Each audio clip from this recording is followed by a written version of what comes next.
The most expensive signature in history was not written by a president on a peace treaty or a king on a royal decree. It was scrawled by me, a paralyzed wife, lying in a hospital bed, handing over my dignity, or so my husband thought. He looked at my broken body and saw a liability to be discarded like a leased car with too much mileage. I looked at the divorce papers he threw at me and saw an opportunity. He thought he was cutting off a dead limb to save his lifestyle. He had no idea that my signature was actually the activation code for his absolute financial destruction. My name is Jasmine Vance, and at 34 years old, I specialize in calculating risk. As a senior risk analyst for one of Chicago's biggest firms, I spot the tiny cracks in a foundation that can bring a whole skyscraper down. My husband Marcus, however, never bothered to learn what I actually did for a living. To him, I was just a decorative ornament that looked good in our penthouse and knew which wine to pair with sea bass. He thought he was the shark in our marriage. He had no idea he was swimming in my tank. Before I tell you how a tragic accident revealed the monster I married, and how I destroyed him with a single pen stroke, please let me know where you are watching from in the comments below. Hit like and subscribe if you have ever had to rebuild yourself after someone else tried to break you. It all happened on a Tuesday night in November. The kind of rainy Chicago night where the streetlights smear against the wet asphalt like spilled oil. We were scheduled to attend the mayor's charity gala. It was a mandatory event for Marcus's image as the city's rising real estate star. He had left 20 minutes early in a private car, claiming he needed to network before the crowd got too thick. He left me to drive our Mercedes alone. I was running late, my mind distracted by the slippery roads and the tightness of my evening gown. I remember checking the rearview mirror for a split second. That was all it took. A massive delivery truck hydroplaned across the center line. I didn't even have time to scream. The impact sounded like a bomb going off inside a tin can. Metal screamed against metal. The world flipped violently once, then twice. I remember the sensation of weightlessness, followed by the crushing force of gravity as the car landed upside down in a drainage ditch. Then came the silence. It was heavy and suffocating, broken only by the hissing of the radiator and the rhythmic ticking of the hazard lights. I tried to move my arms, but they wouldn't obey. I tried to move my legs and felt absolutely nothing. Just a cold, terrifying void where my lower body used to be. Panic, cold and sharp, flooded my chest. I hung there in the seatbelt, blood dripping from my hairline into my eyes, waiting for help. When the paramedics finally cut me out, the pain was blinding. I remember grabbing the sleeve of the first responder, a young man with kind eyes. "Please call my husband," I rasped out, giving him the number. I needed to hear his voice. I needed to know I wasn't alone. I drifted in and out of consciousness, but I was awake enough to hear the call. I watched the paramedic's face turn from urgent to disgusted. He hung up the phone and looked at his partner, shaking his head. I asked, "Is he coming?" The paramedic hesitated, looking down at me with profound pity, before whispering, "He asked if the car was totaled, ma'am. He didn't ask about you." That was the moment the darkness finally took me, not from the injury, but from the realization that I was already alone. The rhythmic beeping of the heart monitor was the first thing that pulled me back from the void. Beep, beep, beep. It was a relentless mechanical sound that seemed to drill directly into my skull. My eyelids felt like they were weighted down with lead, but I forced them open. The harsh fluorescent lights of the intensive care unit burned my retinas. I tried to turn my head away from the glare, but I could not move. A rigid plastic brace was locked around my neck, holding me in a terrifying stillness. Panic began to rise in my chest again like rising floodwater, but my body felt heavy and disconnected, as if I were floating a few inches above the mattress. The smell of antiseptic and stale coffee filled the air. I blinked, trying to clear the fog from my brain. I wanted to see a doctor. I wanted to see my mother. But most of all, a foolish part of me still wanted to see Marcus holding my hand with tears in his eyes, telling me everything was going to be all right. I shifted my gaze to the foot of the bed, and there he was. But he was not holding my hand. He was not crying. Marcus stood there in a perfectly tailored charcoal suit, looking as if he had just stepped out of a boardroom meeting rather than visiting his critically injured wife. He glanced at his Rolex with a look of impatience that chilled me more than the hospital air conditioning. Next to him stood a man I did not recognize. He was older, with a face like a bulldog and a briefcase that looked heavy. He was definitely not a doctor. Marcus looked up and saw my eyes were open. There was no relief in his expression, no softening of his jaw. He did not rush to my side. He did not ask if I was in pain. He did not ask if I could feel my legs. Instead, he took a step closer and spoke with a voice devoid of any warmth. "You are awake," he stated flatly. "The lawyer needs to know if you are lucid. Do you understand where you are and what is happening?" I tried to speak, but my mouth was so dry it felt like it was filled with cotton. I managed to make a raspy sound that might have been a yes. Marcus nodded at the stranger. "She is conscious and responsive. Get the papers ready." The lawyer placed his briefcase on the rolling table that usually held lunch trays. The click of the latches opening sounded like gunshots in the quiet room. I watched in confusion as he pulled out a thick stack of documents. My mind was racing, trying to piece together why my husband brought a legal team to the ICU before the doctors had even given me a prognosis. Marcus finally looked me in the eye, but it felt like he was looking through me. "Look, Jasmine," he said, smoothing his tie.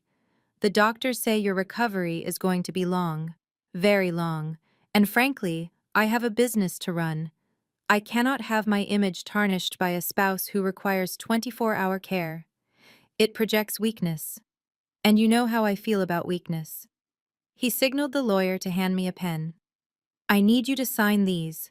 It is better for both of us if we end this cleanly right now, before things get messy." The lawyer adjusted his wire-rimmed glasses and began to read from the document in a monotone drone that made the cruelty sound purely bureaucratic. He stated that his client, Mr. Vance, was seeking an immediate dissolution of marriage based on irreconcilable differences and incompatible lifestyles. I stared up at the ceiling tiles, trying to process the words. Incompatible lifestyles. That was the legal term for a husband who did not want a wife he had to carry to the bathroom. Marcus interrupted the lawyer, impatient with the formalities. "Let me make this simple for you, Jasmine," he said, leaning over the bedrail, his cologne suffocating me. "You totaled my custom Mercedes. That car was worth $150,000. The insurance company is already giving me a hard time because you were the driver." He paused to let the weight of the debt sink in. I watched his face, searching for a shred of the man I had married, but all I saw was a predator sensing weakness. He continued, his voice dropping to a conspiratorial whisper. "I could sue you for reckless driving, Jasmine. I could drag you through court for years and take every penny you have saved in your little 401k to pay for that car. Or you can sign this settlement agreement right now. You give me full ownership of the penthouse and I will agree not to sue you for the accident. It is a generous offer, considering you ruined my car and my evening." I looked at the document he was thrusting in my face.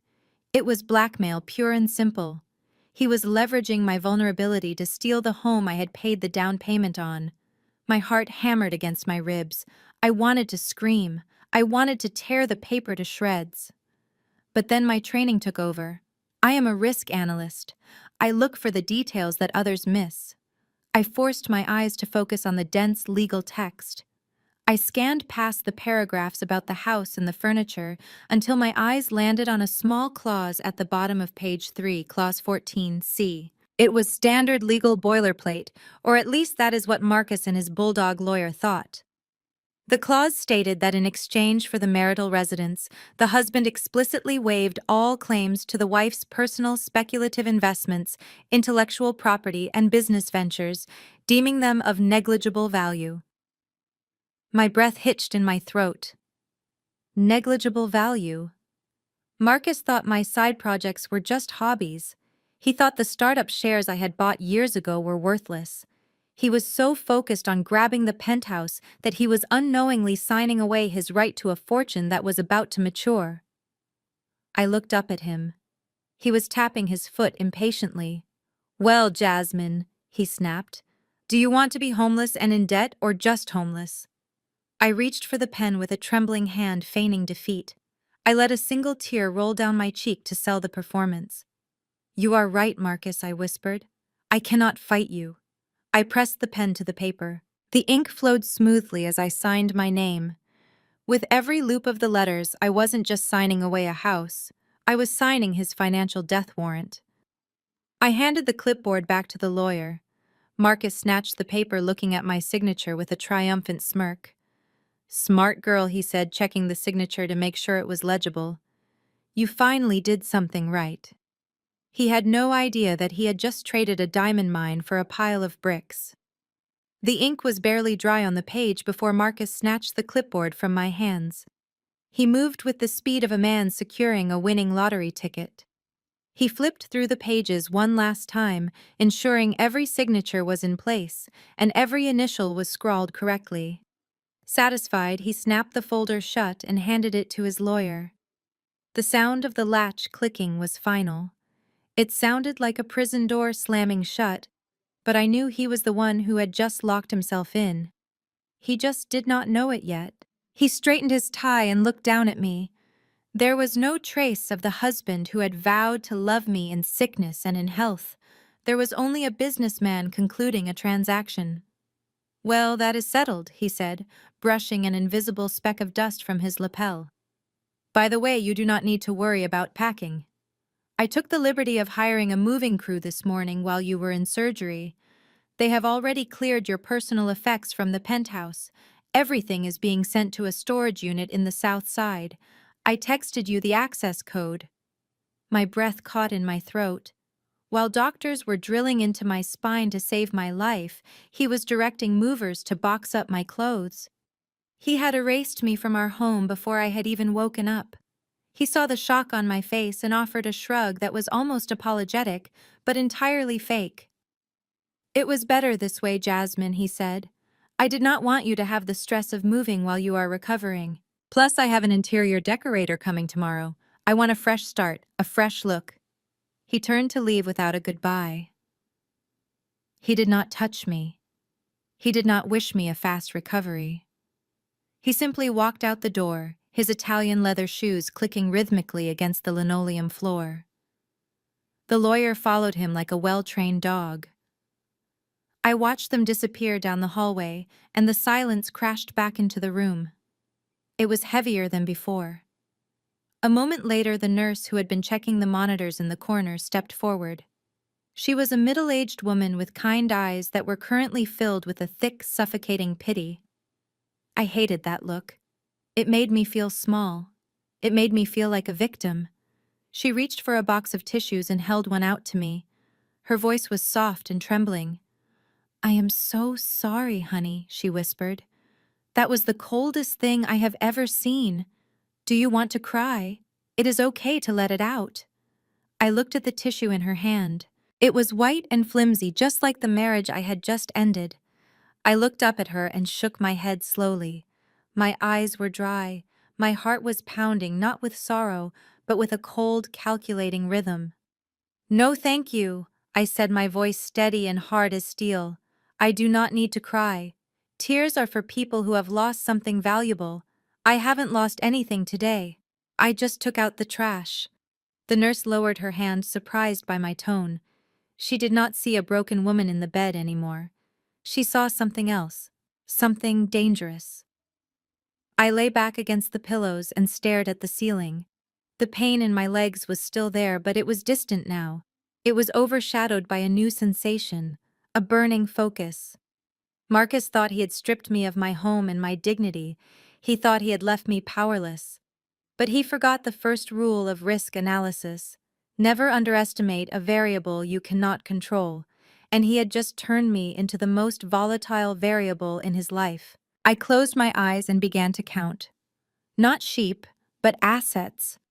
I was mentally listing every single account, every single password, and every single weakness he had. The game had just begun. 2 weeks is an eternity when you are staring at a water stain on a hospital ceiling, counting the minutes until you are kicked out. When discharge day finally arrived, the silence in my room was deafening. There were no balloons. There was no husband pacing the hallway anxious to take me home. There was just me and a plastic bag containing my ruined evening gown and a pair of blood-stained heels. The discharge nurse asked me 3 times if I had a ride. Each time I lied and said my husband was parking the car. I waited until her shift ended before I wheeled myself out to the curb. The automatic doors slid open and the humid Chicago air hit me like a wet towel. I pulled out my phone to order a car. My thumb hovered over the premium black car service I had used for years. It was a habit born of a life I no longer had. I tapped the request button. A second later, a notification popped up in bright red letters. Card declined. Please contact your financial institution. I stared at the screen. Marcus had not just cut me off. He had scorched the earth. He had frozen the joint accounts and canceled my supplementary cards before I had even left the hospital property. I checked my wallet. I had $40 in cash and a debit card connected to an old checking account I hadn't used since college. I scrolled down to the cheapest ride option available, the one usually reserved for college students and desperate tourists. 10 minutes later, a rusted gray sedan screeched to a halt in front of me. The bumper was held on by duct tape, and the engine made a sound like a dying lawnmower. The driver, a man with grease stains on his shirt, rolled down the window and looked at my wheelchair with open hostility. "I ain't lifting that," he spat out. "My back is bad. You gotta get it in yourself or I am canceling the ride." The sky chose that exact moment to open up. It did not just rain. It poured. Cold, stinging droplets soaked my thin blouse instantly. I looked at the driver hoping for a shred of human decency, but he just turned up the radio. I gritted my teeth and unlocked the brakes on my chair. I had to drag my body out of the seat and onto the wet pavement of the curb. My legs, which used to run marathons, were now dead weight that I had to manually haul into the back seat. I clawed at the door handle, my fingernails breaking against the plastic. I hoisted myself up, using nothing but my arm strength, gasping for air, as pain shot through my healing spine. Passers-by looked away, pretending not to see the well-dressed woman crawling into a beat-up taxi. I finally collapsed onto the torn upholstery of the back seat, soaked and shaking. The driver didn't even turn around. He just popped the trunk for me to wait for a hospital orderly to throw the wheelchair in. As we pulled away into traffic, I watched the city blur through the rain-streaked window. We passed the restaurant where Marcus and I had our first date. We passed the boutique where I bought my wedding dress. Every block was a memory of a life that had been stolen from me. But as I shivered in that cold car, I stopped feeling the cold. The humiliation was burning it away. Marcus wanted me to feel like trash. He wanted me to feel helpless, but he forgot that trash is what you throw away. And I was not trash. I was recyclable. And I was about to come back in a form he would never recognize. The taxi taillights faded into the gray mist, leaving me alone on the sidewalk in front of the building. The limestone structure loomed above me, a monolith of wealth and security that I had purchased with my own commission checks 3 years ago. I sat in the wheelchair, shivering as the wind whipped off Lake Michigan, cutting through my thin blouse like a razor. I wheeled myself up the side ramp, a feature I had installed for my aging mother, never dreaming I would be the one using it. My hands were raw and blistered from gripping the wet rubber rims, but I forced myself forward. I reached the heavy oak double doors and fumbled for my keychain. It was a Tiffany charm Marcus had given me for our anniversary, a hollow gesture of silver that now felt heavy and mocking in my hand. I slid the gold key into the lock, expecting the familiar click that signaled safety. Instead, the metal stopped halfway. I pushed harder, thinking it was just stiff from the cold. It would not budge. I pulled it out and tried again, jamming it in with desperate force until my knuckles turned white. Nothing. I leaned forward and looked closely at the hardware. The brass was shiny and unscratched. It was brand new. He had changed the locks.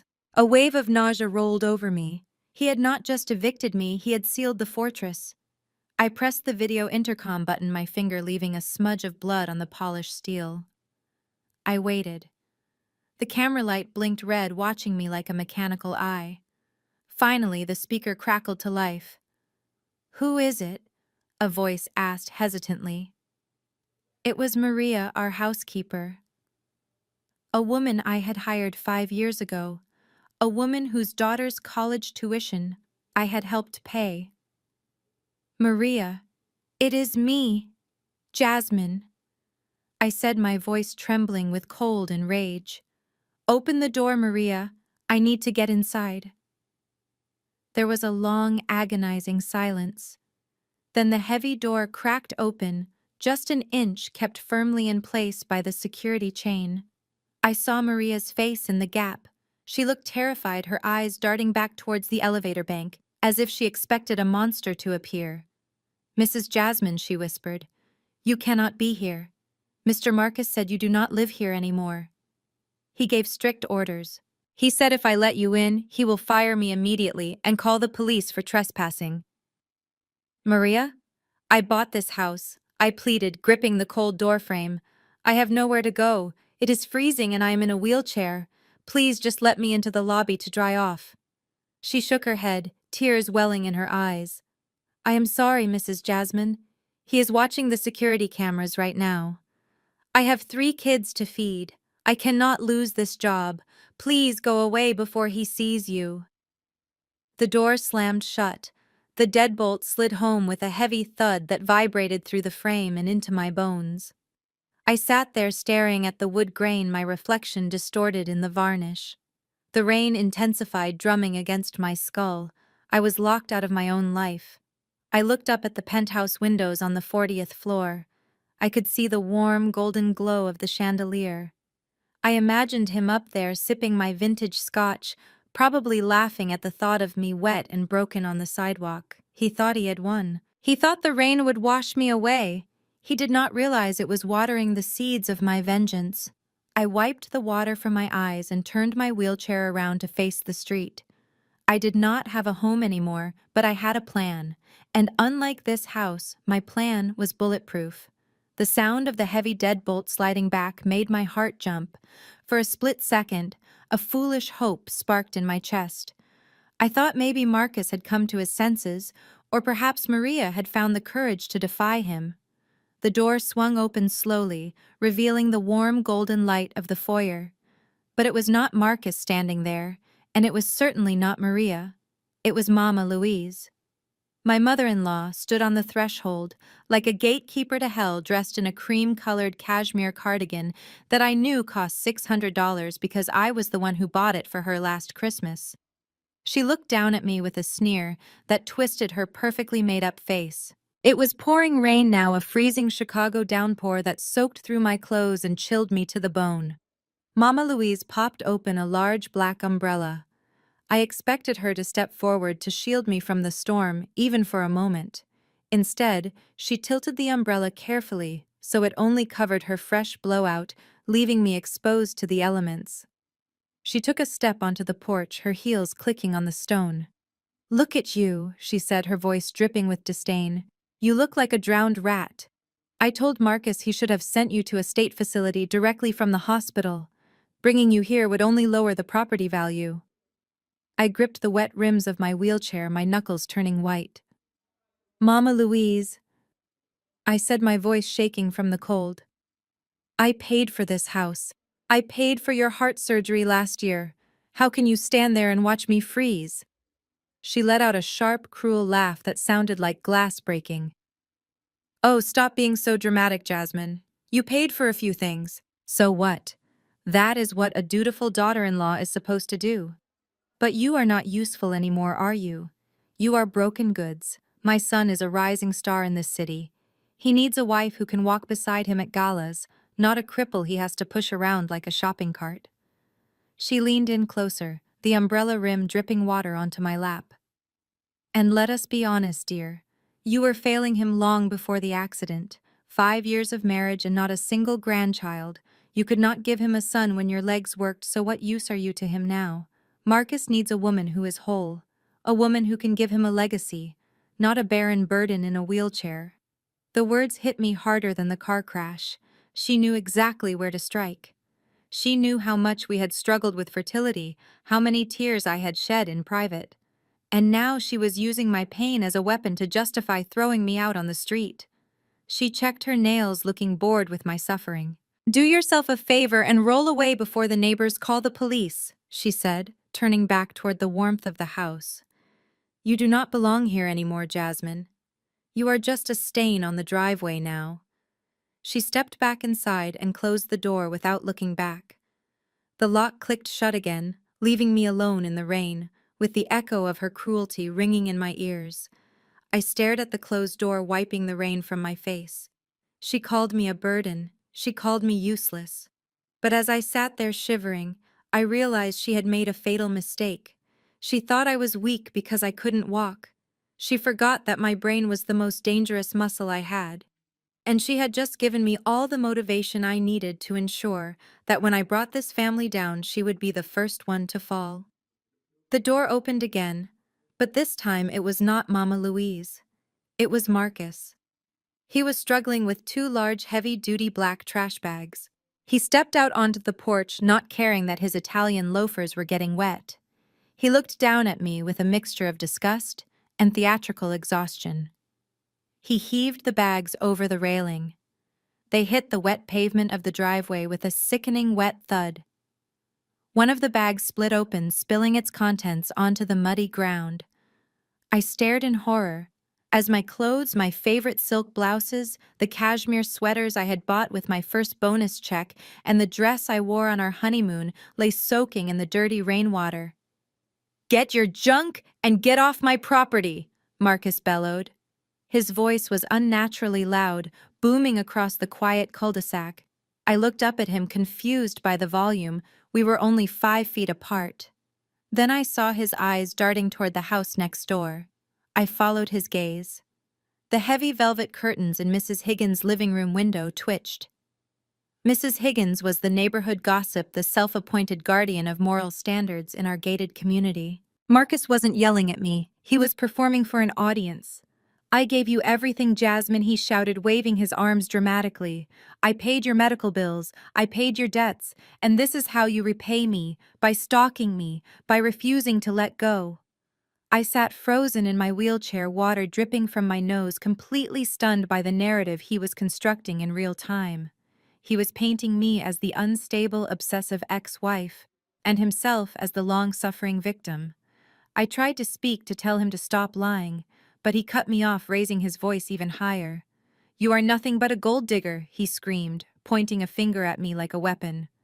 "You only married me for my money, and now that the money is tight, you are trying to bleed me dry." "Well, the bank is closed, Jasmine. Go find another man to leech off of." The accusation hit me like a physical blow. Gold digger. The irony was so thick it nearly choked me. I was the one who taught him how to invest. I was the one who balanced the books when his ego wrote checks his talent couldn't cash. But none of that mattered to the eyes watching from behind the curtains. To the white, affluent neighbors peeking out from their mansions, I was just an angry black woman causing a scene on a manicured lawn. I was the disruption. I was the problem. Marcus kicked the second bag toward my wheelchair. It struck the wheel, causing me to jolt backward. "Take your trash and leave," he spat, his voice dropping to a menace only I could hear. "If I see you on this street again, I will file a restraining order." He turned on his heel and slammed the door. The sound echoed like a gunshot. I was left alone in the rain, surrounded by the sodden remnants of my wardrobe. I looked at my silk dress, now stained with mud and oil. A sob threatened to escape my throat, but I swallowed it down. I would not give him the satisfaction of breaking me. I would not give the neighbors the show they wanted. I leaned over, pain shooting through my spine, and managed to tie the torn bag shut. It was humiliating. It was degrading. Dragging garbage bags into my lap while sitting in a wheelchair in the pouring rain. But as I wheeled myself down the long driveway, leaving black streaks on the pavement, I made a promise to myself. Marcus called me a gold digger. Fine. If he wanted a gold digger, I would show him exactly what happens when you dig too deep. You don't just find gold. Sometimes you hit a gas line. And I was about to light the match. The drive to the pharmacy was a blur of agony. My spine felt like it was being crushed in a vice, and every pothole the taxi hit sent a fresh jolt of electricity down my paralyzed legs. I needed the nerve blockers the doctor had prescribed. They were the only thing keeping me from screaming. I wheeled myself into the pharmacy under the harsh fluorescent lights, feeling exposed and vulnerable in my damp clothes. The pharmacist was a man named Mr. Henderson, whom I had known for years. He usually greeted me with a warm smile and a chat about the weather, but today his expression was tight and professional. I handed him the prescription script, my hand shaking slightly. He typed into his computer, his brow furrowing deeper with every keystroke. He stopped and looked over his glasses at me. "Jasmine, there seems to be a problem with your coverage," he said softly, lowering his voice so the other customers wouldn't hear. "The system is showing that your primary insurance policy was terminated as of 9 o'clock this morning." I felt the blood drain from my face. 9 o'clock. That was exactly 1 minute after the courthouse opened. Marcus had not just filed for divorce, he had systematically dismantled my lifeline. He knew I had severe spinal trauma. He knew I needed these specific medications to function. Cutting off my health insurance wasn't just a financial tactic.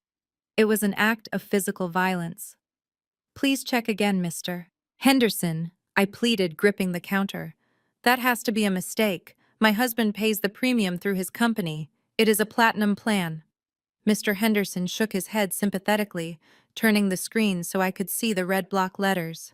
"It says terminated by primary policyholder. Reason given is change in qualifying life event. Divorce.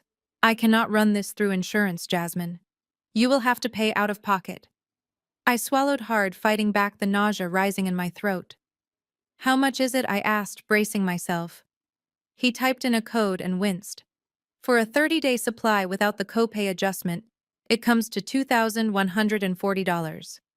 The number hung in the air, like a death sentence. $2,000. I had less than $40 in my wallet, and my bank accounts were frozen. I looked at the bottle in his hand. It contained the relief I so desperately needed, but it might as well have been on the moon. I looked down at my hands, my fingernails digging into my palms. I could not leave without something. The pain was becoming blinding. "Is there a generic?" I asked, my voice barely a whisper. "Something cheaper." Mr. Henderson looked hesitant. "There is an older generation blocker," he said slowly. "It is only $18. But Jasmine, the side effects are rough. It causes severe nausea, dizziness, and fatigue. It is not recommended for someone with your specific injury because it can slow down neural regeneration." I did not have a choice. Marcus had priced me out of my own recovery. "Give it to me," I said, sliding a crumpled $20 bill across the counter. I wheeled myself out of the pharmacy, clutching the small paper bag. I dry swallowed 2 of the cheap pills right there on the sidewalk. They tasted like chalk and bitterness. Within minutes, I felt the familiar wave of nausea wash over me, but the sharp edge of the pain began to dull. Marcus thought he was clever. He thought by taking away my medicine, he would force me to come crawling back to beg. But as I waited for another cheap taxi in the rain, I realized he had done something else. He had taught me that pain is just fuel, and I had a full tank. The taxi dropped me off in front of a crumbling brick building on the south side, where the only illumination came from a flickering neon sign at the liquor store across the street. The driver didn't even put the car in park, just kept his foot on the brake as I dragged my wheelchair out of the trunk. He sped off, leaving me in a cloud of exhaust fumes. This was my new reality. A studio apartment in a neighborhood where police sirens were the lullaby and the smell of mildew was the air freshener. To Marcus, this would look like rock bottom. To me, it was camouflage. He would never look for his high society wife here among the graffiti and the broken pavement. He thought I was destitute and desperate. He was only half right. I was desperate, but I was far from helpless. I navigated the cracked sidewalk and keyed into the lobby. The elevator was out of order naturally, so I had to drag myself and the chair up the ramp to the first floor unit I had secured with cash 3 hours ago. The apartment was a single room with peeling wallpaper and a mattress on the floor that looked like a crime scene. I locked the deadbolt and engaged the chain. Finally, I was safe. I wheeled myself to the center of the room and looked at the battered suitcase I had managed to salvage. It wasn't the designer luggage Marcus had thrown on the lawn. It was an old, nondescript duffel bag I had kept in the trunk of the Mercedes for emergencies. Marcus thought it contained gym clothes. He never bothered to look inside. I unzipped the bag and the harsh overhead light glinted off brushed aluminum and matte black steel. I didn't pull out clothes. I pulled out a military-grade laptop with a biometric scanner. Next came 3 encrypted hard drives and a portable satellite modem. I set them up on the wobbly laminate table using a stack of old phone books to prop up the monitor. My hands, which had been shaking from pain and cold, suddenly became steady as they touched the keyboard. This was my domain. Marcus knew me as a wife who organized charity dinners. He did not know that for the last 10 years I was the lead forensic auditor for a firm that specialized in destroying corporate fraudsters. I pressed my thumb against the scanner.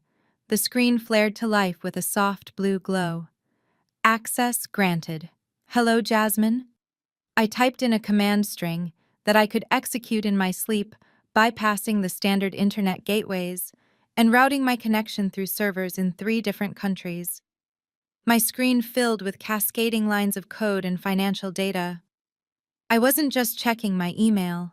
I was accessing the shadow accounts I had set up years ago when I first noticed discrepancies in Marcus's business filings. He thought he had cut off my money by freezing our joint accounts. He didn't know that a senior risk analyst always has a contingency plan. I opened a secure folder labeled Project Phoenix. Inside were digital copies of every contract, every wire transfer, and every shady deal Marcus had made since our wedding day. I saw the transaction for the new locks on the penthouse. I saw the purchase order for the engagement ring he was planning to give to his new girlfriend. I saw it all. The pain in my legs throbbed, but the adrenaline in my veins was stronger. I wasn't a paralyzed victim in a slum anymore. I was a spider sitting in the center of a very large web, and Marcus had just walked right into it. I cracked my knuckles and began to type. If he wanted a war, I would give him an apocalypse. The blue light of the monitors was the only thing illuminating my damp apartment. I logged into a shadow Instagram account I created years ago to monitor competitors, but tonight I was monitoring family. I typed in the handle for Becky Vance. Becky was the wife of Marcus's older brother and the self-appointed queen bee of the Vance family. She was a woman who wore pastel colors and posted inspirational quotes about kindness, while simultaneously judging everyone who didn't fit into her narrow worldview. To the outside world, she was the picture of a supportive sister-in-law. But to me, she was the architect of 1,000 tiny cuts. Becky never used slurs because she was too smart for that. Instead, she specialized in microaggressions wrapped in compliments. I remembered the first Thanksgiving she hosted. She asked me if I brought mac and cheese because she assumed that was the only dish my people knew how to make. She constantly touched my hair without asking, marveling at the texture like I was an exhibit at a petting zoo. She once told me I was so articulate for a girl from the South Side, implying that intelligence was a surprise, coming from someone who looked like me. She made sure I knew I was a guest in their world, never a member. I clicked on her latest post, which had gone live just 20 minutes ago. It was a high-resolution photo of a dinner party. The caption read simply, "Removing negative energy and welcoming a brighter future," followed by a prayer hands emoji and a white heart. The photo showed a beautifully set table with expensive wine and gourmet food. In the background, blurred but recognizable, was Marcus laughing with a glass in his hand. They were celebrating. They were celebrating my erasure. They were toasting to the fact that the glitch in their perfect family photo had finally been removed. I zoomed in on the image, analyzing every pixel. The crystal glasses they were using were Waterford crystal. My Waterford crystal. The ones I had bought with my promotion bonus 2 years ago. Becky had always coveted them, tracing the patterns with envious fingers whenever she visited the penthouse. She used to make backhanded comments about how flashy they were, yet here she was, drinking from my glass, toasting to my destruction. Anger flared in my chest, hot and sharp, but I pushed it down. Emotions are messy, but data is clean. Becky thought she was safe behind her gated community walls and her private Instagram account. She thought because she was not the one who signed the divorce papers, she was innocent in this war. But she was about to learn a hard lesson. When you toast with the devil, you better make sure you are not drinking poison. I opened a new terminal window on my screen. I knew Becky's password because she used the same combination of her dog's name and her wedding anniversary for everything. It was time to see what skeletons this perfect suburban housewife was hiding in her perfectly curated digital closet. I typed in the command and watched as the progress bar loaded. Let us see how much negative energy Becky was actually hiding. The command terminal blinked with a green cursor awaiting my input. I typed in the activation sequence for the hidden surveillance system I had installed inside the smoke detectors of the penthouse 6 months ago. At the time, I told myself it was for security against burglars, but deep down my intuition had been preparing for a different kind of thief. The screen flickered once, twice, and then resolved into a crystal-clear 4K video feed. The contrast between my peeling walls and the image on the screen was jarring. There, in the high-definition glow of the monitor, sat the three architects of my misery, lounging on the Italian leather sofa I had custom-ordered from Milan. Marcus was standing by the wet bar holding a dusty bottle that made my breath catch in my throat. It was a 1992 Screaming Eagle Cabernet, a bottle I had bought at an auction for $6,000, intending to open it on our 10th anniversary. It was my prized possession, a symbol of how far I had come from the South Side. Now I watched as Marcus carelessly tore the foil off the neck like it was a $10 bottle from a gas station. He didn't decant it. He didn't let it breathe. He just poured the dark ruby liquid into 3 glasses, spilling a few drops on the marble counter without a care. Mama Louise accepted her glass with a greedy smile, kicking her feet up on the coffee table, something she would never have dared to do while I was living there. "This is what I call class," she said, taking a large, unrefined gulp. "Finally, the air in this house feels lighter. That girl always did bring a heavy energy with her. It was like living with a dark cloud."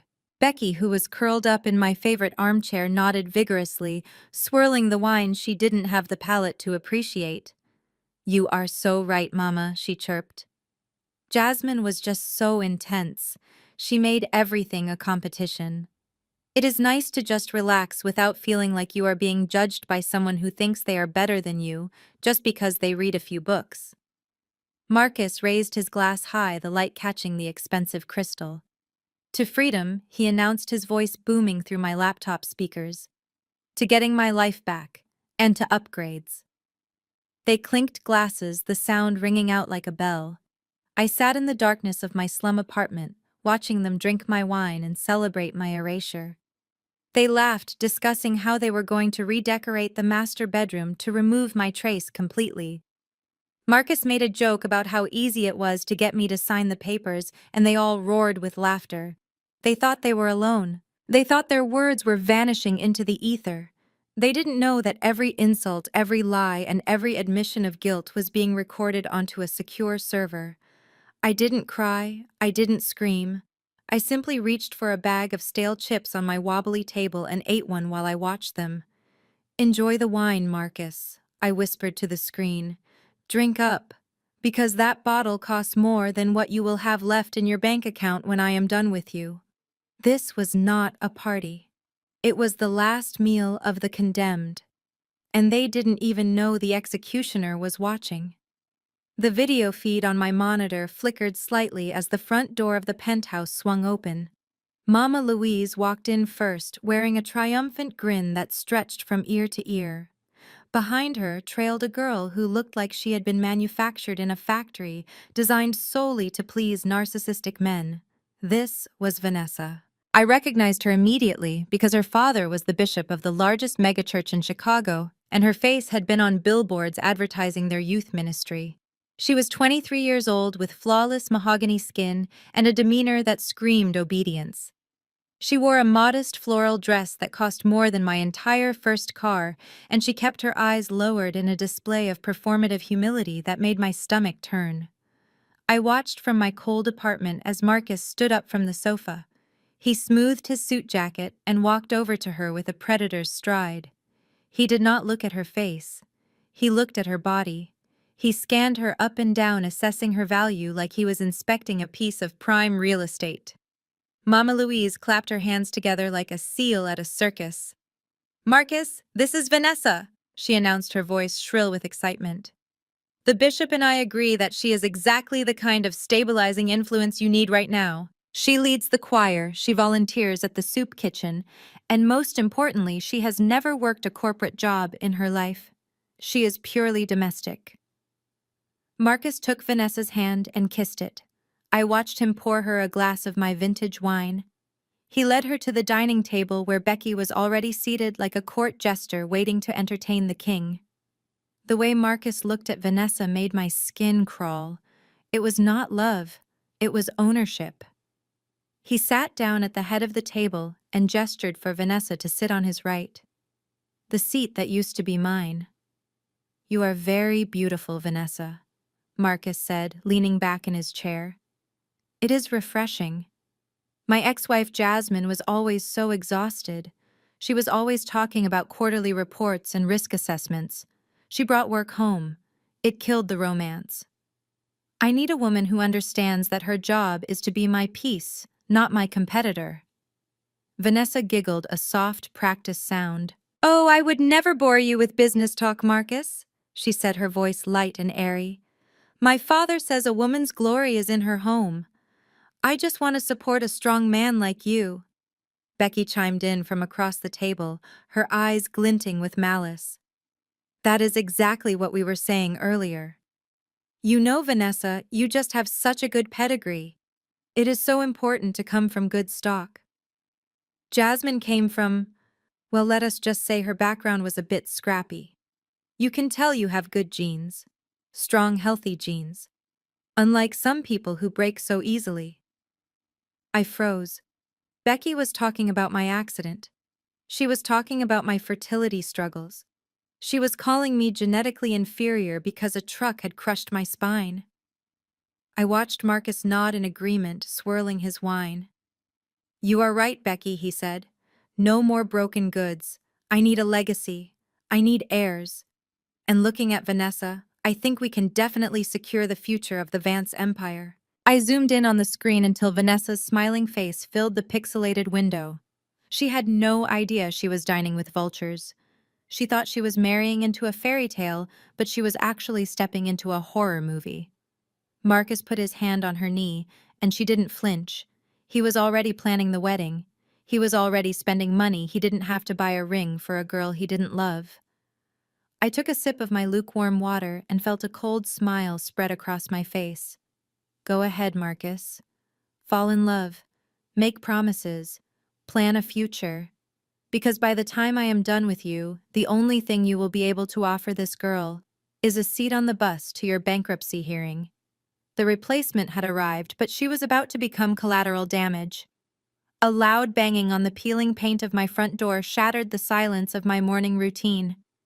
In this neighborhood, a knock on the door usually meant one of two things. It was either the police looking for a fugitive or a landlord looking for rent.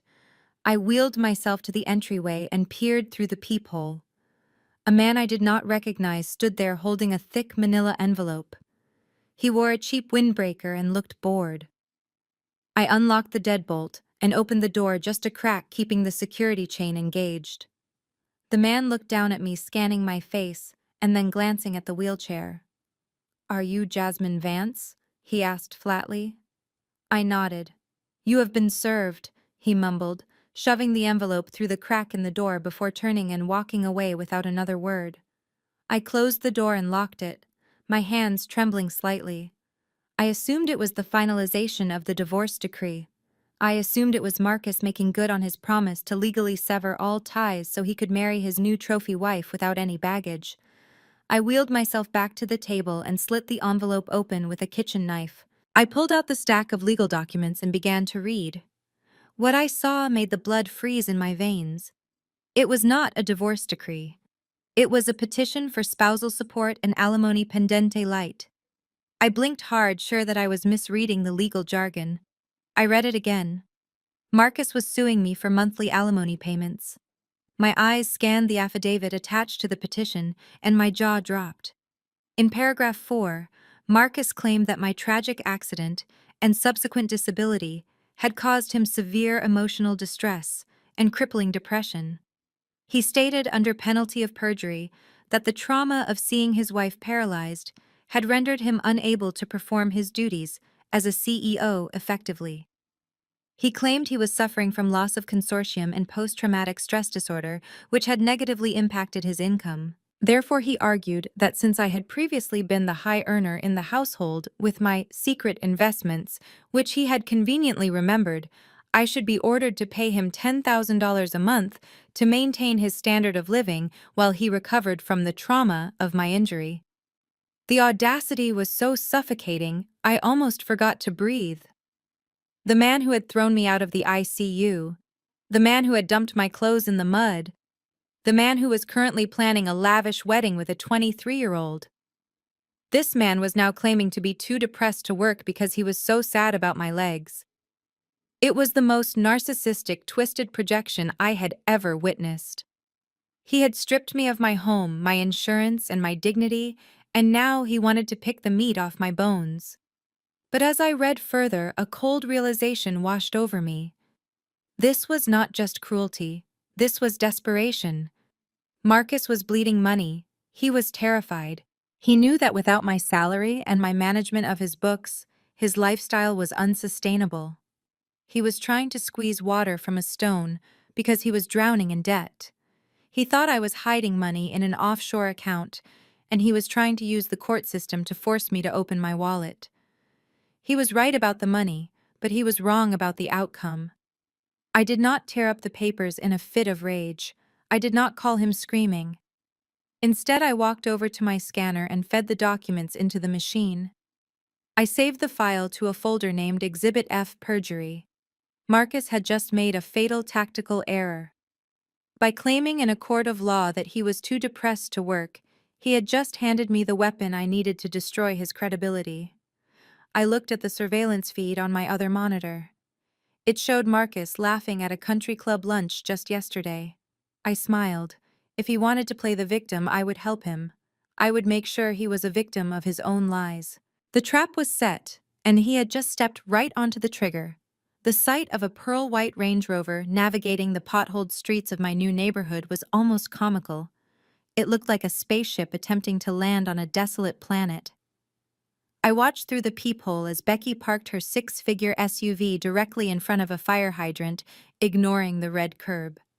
She stepped out wearing a beige trench coat and oversized sunglasses, looking around with visible disgust, as if she expected the poverty of the area to be contagious. She was holding a Tupperware container that had seen better days. This was not a social call.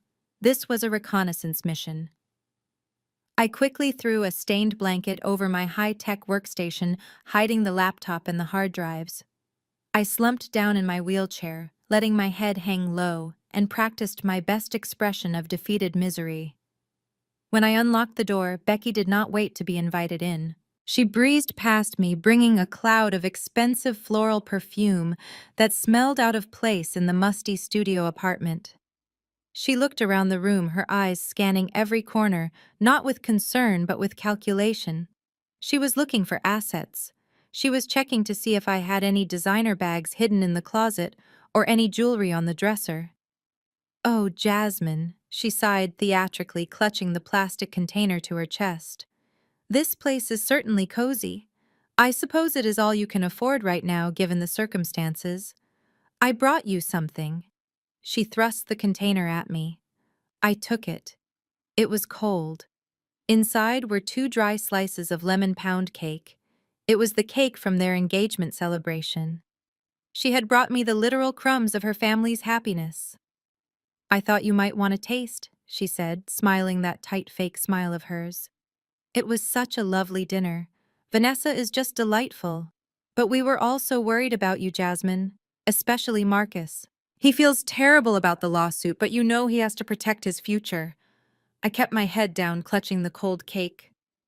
"Thank you, Becky," I whispered, making my voice tremble. "It is very kind of you." She began to pace the small room, her heels clicking loudly on the cheap laminate floor. She pretended to look at a water stain on the ceiling, but I saw her eyes darting to my stack of mail on the counter. She was looking for bank statements. She was looking for evidence of the secret wealth Marcus was claiming I had. "You know," she said casually, turning to face me. "Marcus mentioned in the court filing that he thinks you have some private investments. I mean, surely a smart girl like you didn't leave the marriage with nothing, right? You must have a safety net somewhere, maybe an offshore account. You can tell me, Jasmine, I am family." This was it, the trap. If I admitted to having money, she would run straight to Marcus and I would lose my leverage in court. If I admitted to being broke, she would go back and tell him he was wasting his time suing me. I looked up at her, letting tears well in my eyes. "Becky, I have nothing," I choked out. "The investments were a lie. I made it up to impress Marcus's business partners. I am living on disability checks and food stamps. Please don't tell him. If he sues me, I will go to jail for debt." I saw the tension leave her shoulders instantly. Her eyes lit up with a cruel satisfaction. She believed me. She looked at my wheelchair, my peeling walls, and the old cake in my lap, and she saw exactly what she wanted to see. A loser. "Oh, you poor dear," she cooed, patting me on the head like a dog. "Do not worry. I will tell Marcus not to be too hard on you. After all, you have lost enough already." She checked her watch, eager to leave now that she had confirmed I was destitute. She walked out the door without looking back, leaving me alone with the stale cake. As soon as I heard her engine roar to life, I wheeled back to my desk and threw the blanket off my computer. She thought she had found a broken woman. She had actually just given me the confirmation I needed. They were terrified of my money. And now that they thought I didn't have any, they would get careless. I opened the Tupperware and dumped the cake into the trash. I didn't need their crumbs. I was about to own the bakery. With Becky gone and my poverty established as a fact in the family group chat, I turned my attention to the next phase of my demolition project. I pulled up a file on my secure server labeled Distressed Assets. Inside was a single folder for a company called Nexus Dynamics. 4 years ago, Marcus and I had invested $50,000 each into this small data compression startup run by a socially awkward dropout named Kevin. For the last 3 years, Nexus had shown zero profit. It was a black hole in our portfolio. Marcus hated it. He called it the dead weight. He used to scream at me for wasting our money on a company that didn't even have a proper office. But Marcus looked at quarterly reports. I looked at code. I knew that Kevin wasn't failing. He was building. He was creating a compression algorithm that was years ahead of anything Silicon Valley had to offer. To the naked eye, Nexus was a failing startup on the brink of bankruptcy. To a risk analyst who understood the market, it was a dormant volcano waiting to erupt. And I needed to own 100% of that volcano before it blew. I picked up a burner phone I had purchased at a bodega. I dialed the number of a private equity lawyer named Mr. Sterling. He was not the kind of lawyer you found on a billboard. He was the kind you found through whispers. He specialized in blind trusts and anonymous acquisitions. When he answered, his voice was like gravel. "I need you to make an offer," I said, keeping my eyes on the surveillance feed of the penthouse. "Contact Marcus Vance immediately. Tell him you represent an anonymous buyer interested in taking a failing asset off his hands. Offer him $15,000 for his entire 50% stake in Nexus Dynamics." Sterling paused. 15,000. "That is insults, Jasmine. The initial investment was 50. "He will take it," I said confidently. "He is desperate for liquidity. Just tell him it is a tax write-off. Tell him he is lucky to get anything at all for a company that has never made a dime. I knew he would take it because I knew exactly what he was doing at that very moment. On my second monitor, I had hacked into the security feed of the most exclusive jewelry store on the Magnificent Mile. There stood Marcus. He was sweating.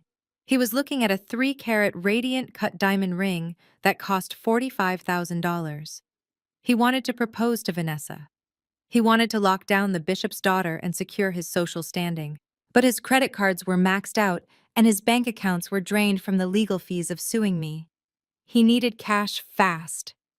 I watched as Marcus stepped away from the jewelry counter to take the call from Sterling. I saw his face shift from annoyance to relief.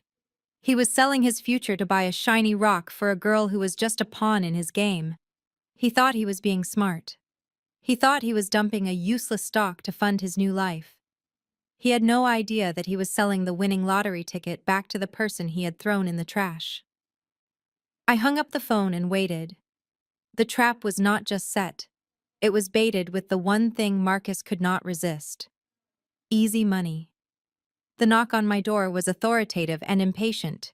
It was a knock that demanded entry rather than asking for it. I did not need to check the peephole to know that Marcus had arrived. He was precisely on schedule, driven by greed and the urgent need for cash to secure his new fiancée. I wheeled myself to the door and opened it, revealing my husband standing in the dim hallway. He was holding a handkerchief over his nose, looking at the peeling paint and the flickering light bulb with unmasked horror. He looked like a king who had accidentally wandered into a leper colony. "May I come in?" he asked, although he was already stepping over the threshold before I could answer. He refused to sit on the only chair in the room, fearing contamination from my poverty. He stood in the center of the small space, clutching his briefcase to his chest. "Jasmine," he began, his voice adopting a tone of fake benevolence that made my skin crawl. "I have been thinking about your situation. Becky told me how hard things are for you, and despite everything, I am not a monster. I want to help you." He placed the briefcase on the wobbly table and snapped it open. He pulled out a document and a check. "I know we are co-owners of that useless startup Nexus Dynamics," he continued. "My accountant tells me the company is essentially dead. It is just a liability on our tax returns at this point. I am willing to take the full burden off your hands. I will buy your 50% share for $1,000. I looked at the check. $1,000. We had invested $50,000. He was offering me pennies on the dollar. But I knew why. He had just received the offer from my lawyer, Mr. Sterling, to buy the company for a higher price. Marcus wanted to buy my half cheap right now, so he could turn around and sell the whole thing to Sterling and pocket the entire profit himself. He was trying to cheat me out of the sale. "But Marcus," I stammered, playing the part of the confused, desperate housewife. "We put so much money into that. Is it really worth nothing now?" "It is worth less than nothing, Jasmine." He lied smoothly, looking me dead in the eye. "I am doing this to give you some grocery money. Take the deal." I reached for the pen, my hand trembling theatrically. I looked at the document. It was a standard stock transfer form. By signing this, I was giving him full ownership. But by signing this while he held secret knowledge of a third-party buyer without disclosing it to me, he was committing a felony. It is called insider trading and shareholder fraud. He was buying out a minority shareholder based on material non-public information. "I suppose I have no choice," I whispered, wiping a fake tear from my cheek. I signed my name at the bottom of the page. Jasmine Vance. Marcus snatched the paper the moment the pen lifted. He could barely hide his grin. He handed me the check for $1,000 like he was feeding a stray dog. "You are doing the right thing, Jasmine," he said, sliding the transfer into his briefcase. "This will help you get back on your feet. Or, well, you know what I mean." He chuckled at his own cruel joke and turned to leave. He was practically skipping. He was rushing to the jewelry store to buy Vanessa's ring with the money he thought he was about to make. He thought he had just pulled off the deal of the century. He did not realize that the document I just signed was the final nail in his coffin. He had just walked into a federal crime, and I had the receipt. As soon as the sound of Marcus's expensive leather shoes faded down the hallway, I locked the door and wheeled back to my command center. He had his signature, and he thought he had his victory, but I was just getting started. The financial trap with the startup shares was set, and now it was time to find the leverage that would ensure he had no character witnesses left when the trial started.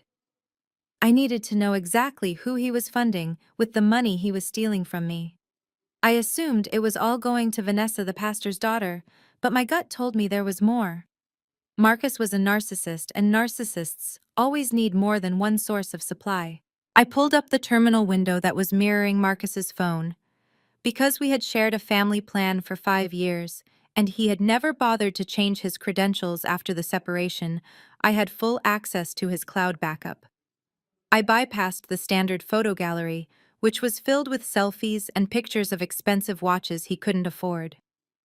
I went straight to the secure folder app, the one he thought was encrypted. He had used the same passcode as the garage door opener. It took me 3 seconds to unlock it. I expected to find intimate photos of Vanessa. I expected to see texts about wedding planning and how much they loved each other. And I did find those. There were hundreds of messages between them discussing the ring, the venue, and how boring I was compared to her. But then I scrolled down to a subfolder labeled simply Business Contacts. It seemed innocuous enough, but the file size was massive. I clicked it open, and what I saw made the air leave my lungs in a rush. The first photo was not of a contract or a building. It was a selfie taken in a hotel room mirror.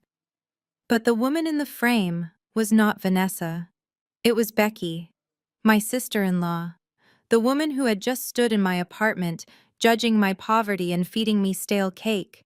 The woman who was married to Marcus's older brother, David. I felt a wave of nausea crash over me. I clicked through the images faster now, my hand gripping the mouse so hard it hurt. There were dozens of them. Weekend trips they claimed were business conferences. Late-night dinners while David was working shifts at the hospital. I opened the text logs associated with the folder. The timestamps went back 2 years. While I was paying for his mother's surgery, and while Becky was playing the role of the devoted wife and mother, they were meeting in motels off the interstate. I read a message from last week. It said, "David is so clueless he thinks I am at a yoga retreat. I cannot wait to spend your wife's money on us." Marcus had replied saying, "Soon, baby, once the cripple signs the papers we will have everything." I sat back in my wheelchair, staring at the glowing screen. The betrayal was so incestuous and deep it was almost impressive. Marcus wasn't just cheating on me, he was destroying his own brother. He was sleeping with his sister-in-law while planning a wedding to a third woman. This was not just leverage, this was a nuclear bomb. If I released this information, I wouldn't just win the divorce. I would detonate the entire Vance family tree. I saved every single photo and every single text message to 3 separate hard drives. I looked at Becky's smiling face on the screen. She had called me negative energy. She had no idea that she was the one who had just handed me the match to burn their whole world down. Sunday morning at Greater Grace Cathedral was not about worship. It was about warfare disguised as praise. I sat in the back of the sanctuary, my wheelchair wedged between a stack of hymnals and the audio booth, watching the performance of a lifetime. The air smelled of expensive perfume and old secrets. The organ music swelled, shaking the stained glass windows, but the loudest thing in the room was the hypocrisy marching down the center aisle. Marcus entered first, holding Vanessa's hand like she was a fragile porcelain doll he had just won at a carnival. He wore a navy blue suit that I knew he had charged to a credit card that was 2 days away from being declined. Vanessa looked the part of the perfect pastor's daughter, in a modest white dress, beaming at the congregation as if she had personally invented salvation. Behind them waddled Mama Louise. She wore a hat so large and elaborate it looked like a satellite dish designed to receive gossip directly from heaven. She waved to the deacons and blew kisses to the choir members, playing the role of the benevolent matriarch. They took their seats in the second pew, the spot reserved for high-value donors. It was a joke, because the only thing Marcus was donating these days was audacity. I watched as Becky leaned forward to whisper something in Vanessa's ear, probably a lie about how close our family used to be. They looked picture perfect: the successful son, the glowing fiancé, the loving mother. It was a tableau of success built entirely on a foundation of fraud and my stolen money. I had not come here to pray. I had come to be seen. I wanted to remind them that the body they stepped over to get to the altar was still breathing. I wheeled myself forward just a few inches, emerging from the shadows of the vestibule. The movement caught Mama Louise's eye. She turned her head slightly, her smile vanishing, instantly replaced by a look of pure venom. She did not turn around completely. She simply made a sharp, subtle gesture with her gloved hand, signaling the head usher, Deacon Miller. Miller was a man who had known me for years, a man whose granddaughter I had tutored in math. But today, he looked at me like I was a contagion. He approached me swiftly, his rubber-soled shoes silent on the carpet. He leaned down, his breath smelling of peppermint and betrayal.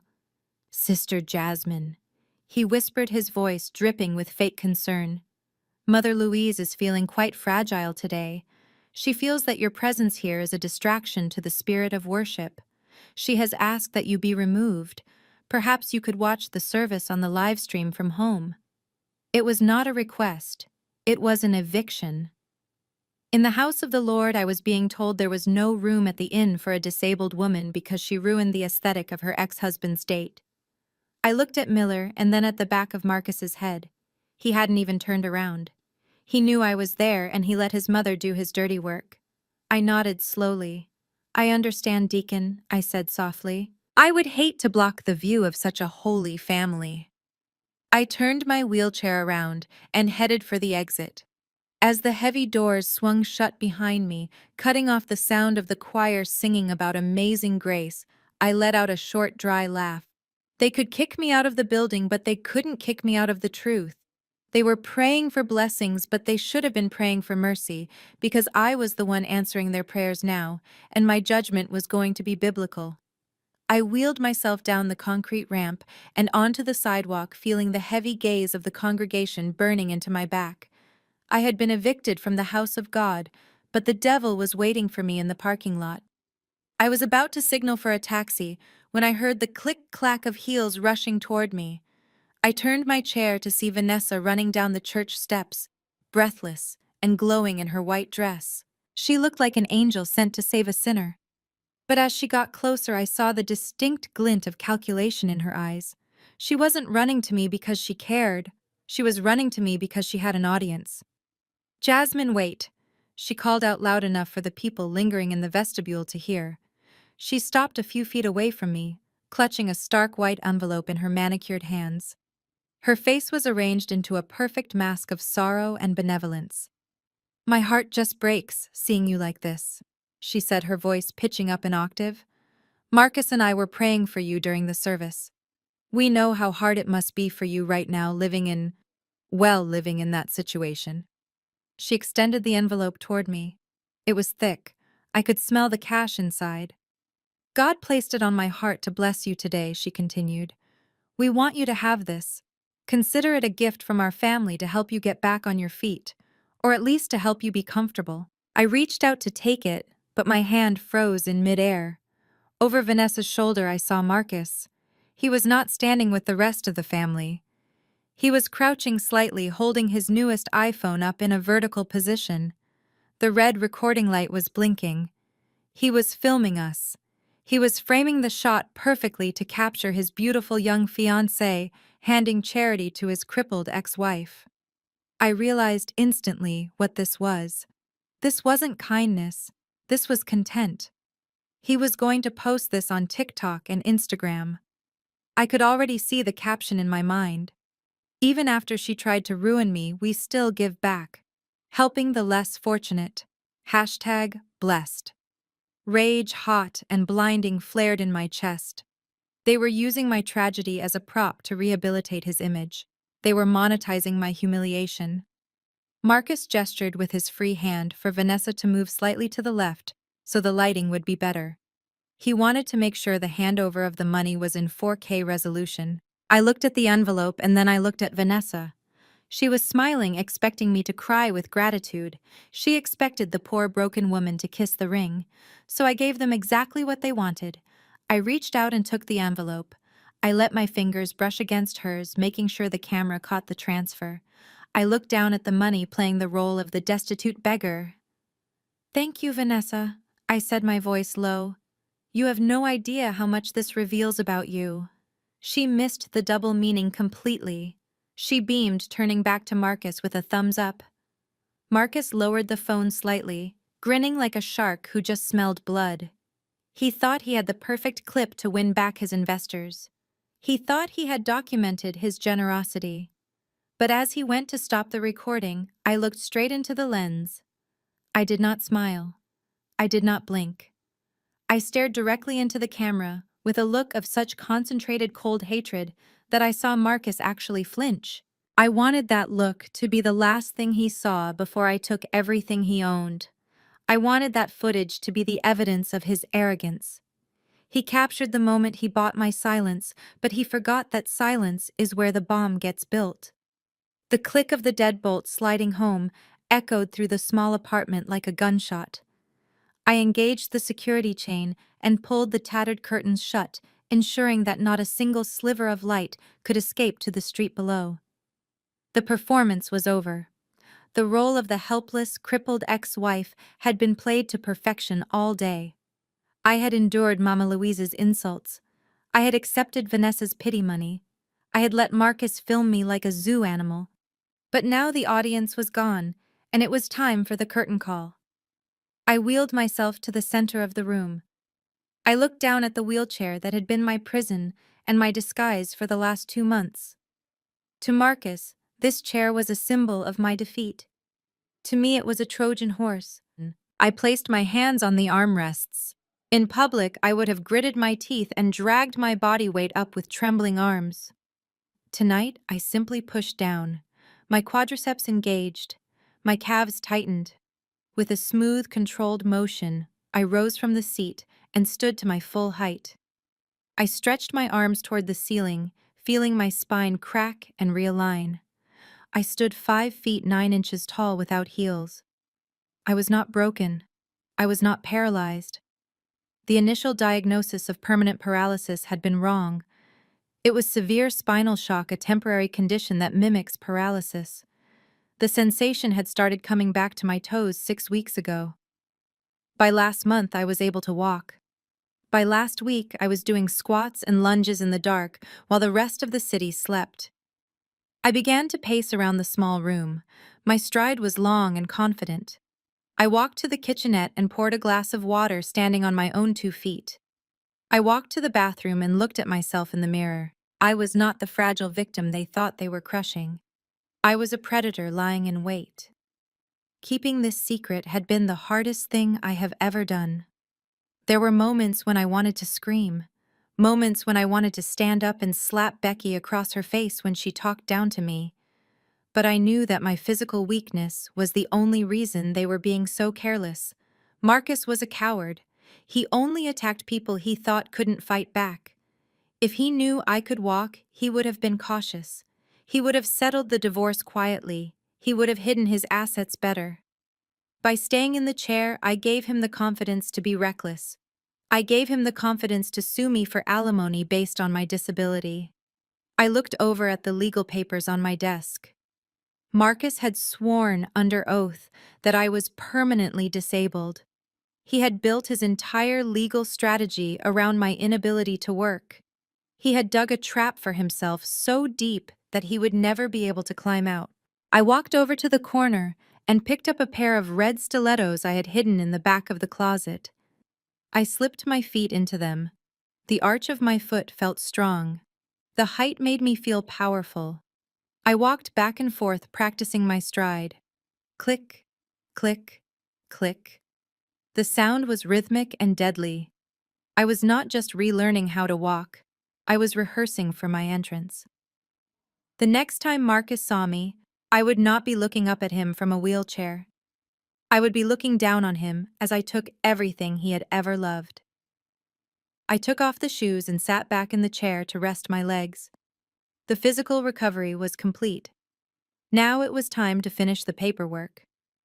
I sat back down at my makeshift desk and cracked my knuckles. My legs felt strong from the exercise, but my mind was even stronger. It was time to connect the dots that would send Marcus and Becky to federal prison. I pulled up the forensic accounting software I had customized myself. I started tracking the $500,000 that had vanished from Marcus's corporate escrow accounts over the last 18 months. Marcus was arrogant, but he was not a financial genius. He thought that by moving money through 3 different banks, he could hide the trail. He forgot that money always leaves a digital footprint if you know where to look. I watched the lines of code stream across the screen as I traced a wire transfer of $50,000. It left Marcus's business account and went to a shell company in Delaware called Blue Horizon Consulting. From there, it was transferred to a generic vendor account labeled Medical Supply Logistics. That seemed odd. Marcus was in real estate. Why was he paying a medical supply company? I dug deeper into the Medical Supply Logistics corporate filing. It was a subsidiary of Vance Dental Practice. That was David's company, Marcus's brother. My eyes narrowed. David was a good man. He was a dentist who worked long hours and loved his kids. He was not a criminal, but Becky was his office manager. She handled all the payroll and all the vendor contracts. I pulled up the ledger for the dental practice. There they were. Dozens of invoices for consulting fees and equipment upgrades paid for by Marcus's shell company. But the money didn't stay in the dental practice account. Within 24 hours of hitting the bank, it was withdrawn in cash or transferred to a personal account that I recognized immediately. It was the account Becky used to pay for her shopping sprees and apparently for Marcus's new life. The realization hit me with the force of a physical blow. They were not just stealing, they were laundering money. And they were using David's legitimate medical practice as the washing machine. Becky was taking Marcus's embezzled funds, running them through her husband's company to make them look clean, and then funneling the cash back to Marcus. If the IRS audited them, David would be the one going to jail. They were setting up their own brother and husband to be the fall guy. The cruelty was breathtaking. They were destroying David's life without him even knowing it, just to fund their affair and their greed. I felt a cold calm settle over me. This was no longer just a divorce case. This was a RICO case. I hit the print command. The laser printer in the corner began to whir to life. It started spitting out page after page of incriminating evidence. Bank statements showing the wire transfers, corporate registration documents linking Becky to the shell companies, text messages where they discussed how to classify the stolen funds to avoid tax triggers. The printer rhythmic hum filled the room for the next hour. I watched the stack of paper grow, 1 inch, 2 inches, 3 inches.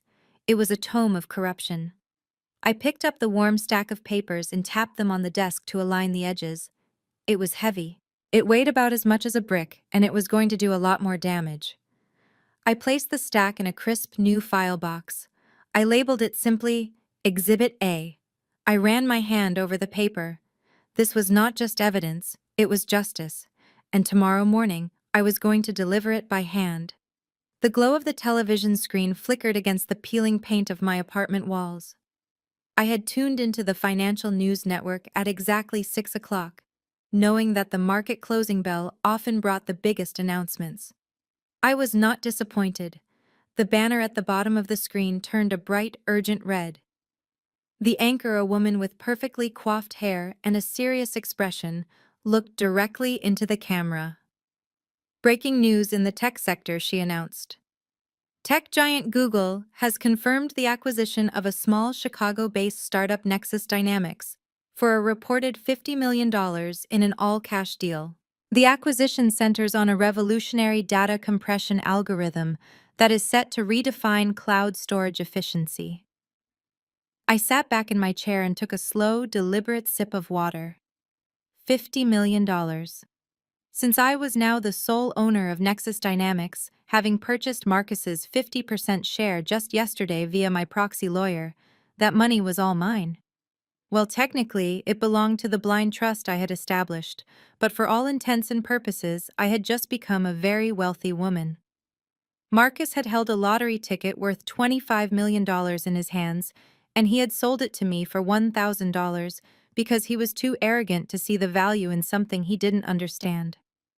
Across town in the hushed velvet-lined fitting room of an exclusive bespoke tailor, Marcus was currently oblivious to the fact that he had just made the worst business decision of his life. He stood on a small pedestal, admiring himself in a three-way mirror. He was being fitted for a midnight blue tuxedo made of imported Italian wool. He turned left, then right, sucking in his stomach and puffing out his chest. Vanessa sat on a plush ottoman nearby, scrolling through her phone, looking bored. "This is the one," Marcus declared, smoothing the lapel. "It screams power, doesn't it? I want to look like a king when I walk down that aisle." "You look amazing, baby," Vanessa murmured without looking up. "But are you sure we can afford the rush fee? The wedding planner said we are already over budget on the flowers." Marcus laughed, a dismissive sound that bounced off the mirrors. "Do not worry about the budget, Nessie. I am cleaning house. Just yesterday I unloaded some dead stock. That useless company Jasmine dragged me into years ago. I finally got rid of it. Got $1,000 for it, which is $1,000 more than it was worth. It feels good to cut the anchor loose. Now I have liquidity." He stepped down from the pedestal, and the tailor rushed forward to adjust the cuff. Marcus checked his watch, impatient to get to his bachelor dinner. He had no idea that the anchor he had cut loose was actually a golden parachute. He was preening in a suit he couldn't afford, planning a wedding he couldn't pay for, financing it all on a credit limit that was about to snap. I watched the news anchor discuss the timeline of the acquisition. The deal had been in the works for months. If Marcus had bothered to read a single email from Kevin instead of auto-deleting them, he would have known. But he didn't read. He just assumed. And that assumption had just cost him $25 million. He looked at himself in the mirror one last time, seeing a titan of industry. I looked at the screen and saw a man walking off a cliff. The atmosphere in the private fitting room was thick with self-congratulation. The tailor was on his knees, carefully pinning the hem of the midnight blue trousers, ensuring the break fell exactly over Marcus's shoe. Marcus was busy adjusting his silk tie in the mirror, admiring the silhouette of a man who believed he had won the game. Vanessa was taking selfies in the mirror, trying to get the lighting right to show off the engagement ring that was purchased with credit debt. It was a perfect bubble of delusion. Then the bell above the shop door chimed. It wasn't the soft, polite ring of a customer appointment.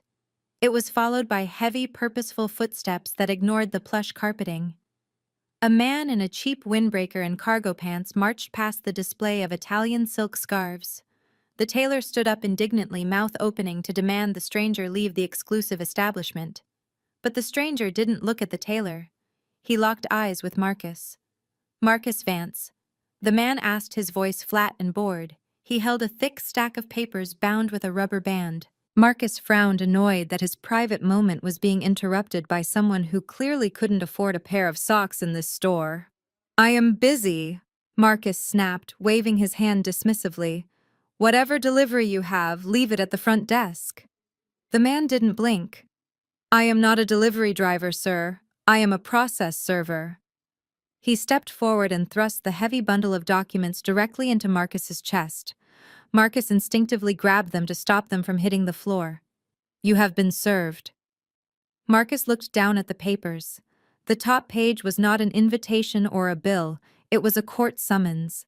The bold black letters at the top screamed, "Superior Court of Cook County."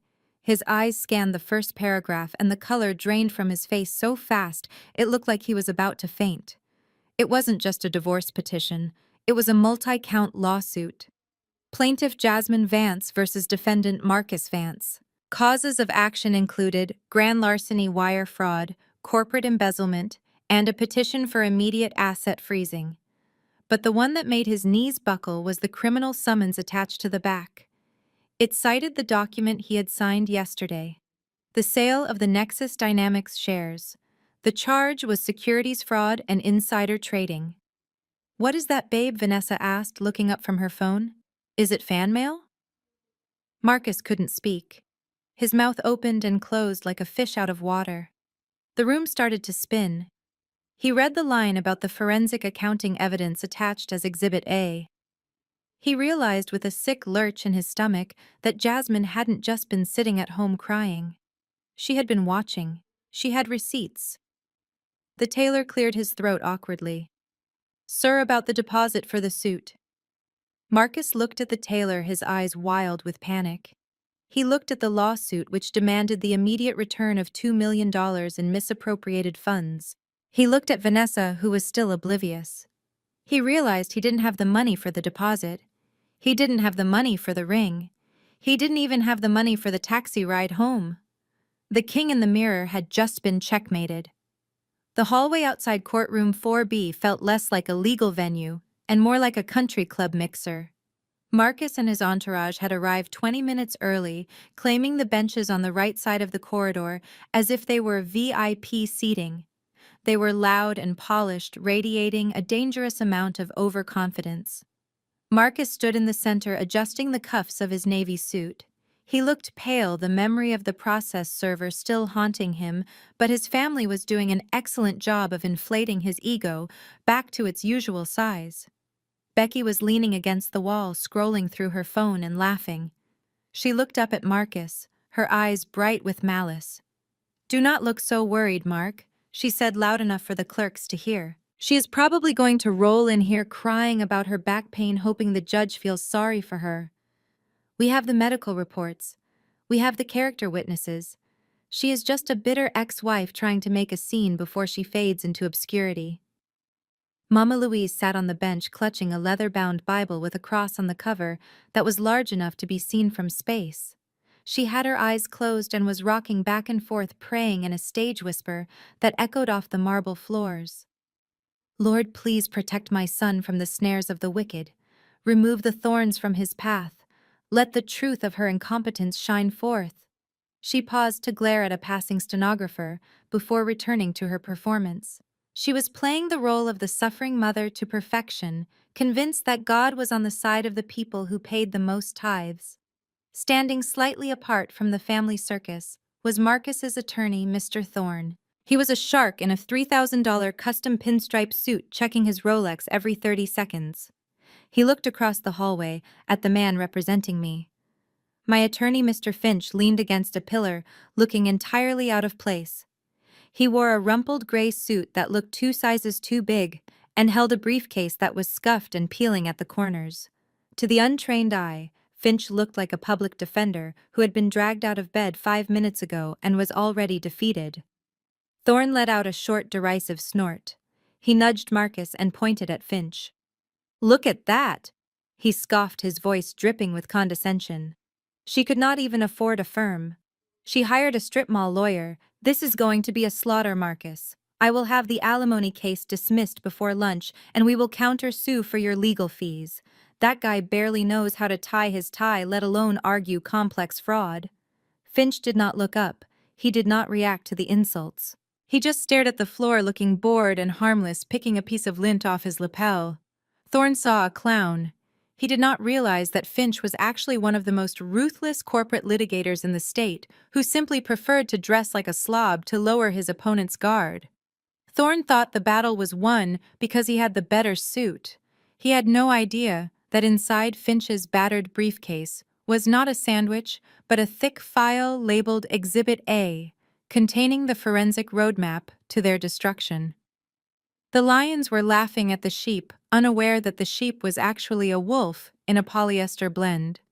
The heavy oak doors of courtroom 4B remained closed for a beat longer than necessary. Inside, the air was thick with the scent of stale coffee and Marcus's premature victory. The bailiff called out the docket number, his voice echoing off the high ceilings. "All rise." The room shuffled as people stood, but Marcus and his team were not looking at the judge. They were looking at the entrance, their eyes cast downward at hip level, expecting the familiar metallic glint of a wheelchair. They were ready to see a broken woman roll in, diminishing herself before the law. They had their pity faces rehearsed. They had their defense strategy built entirely on the foundation of my weakness. Then came the sound. It was not the squeak of rubber tires on linoleum. It was a sharp, rhythmic percussion that cut through the silence like a gunshot. Click, clack, click, clack. It was the unmistakable sound of a hard heel striking marble with force and precision.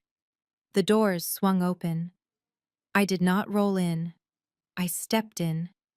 I was wearing a suit the color of fresh arterial blood tailored so sharply it could cut glass. The fabric hugged a body that was not withered or frail but strong and commanding. And on my feet I wore 4-inch crimson stilettos. I stood 5 feet 9 inches tall, towering over the expectation of my disability. The sound of my heels hitting the floor was the only noise in the room.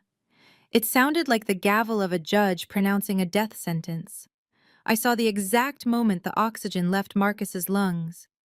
He was looking down at the empty space where he thought my wheelchair would be. His eyes slowly traveled up past the sharp crease of my trousers, past the gold buttons of my blazer until they met mine. His jaw unhinged. His mouth hung open in a grotesque display of shock, his face draining of color, until he looked like a wax figure melting under heat.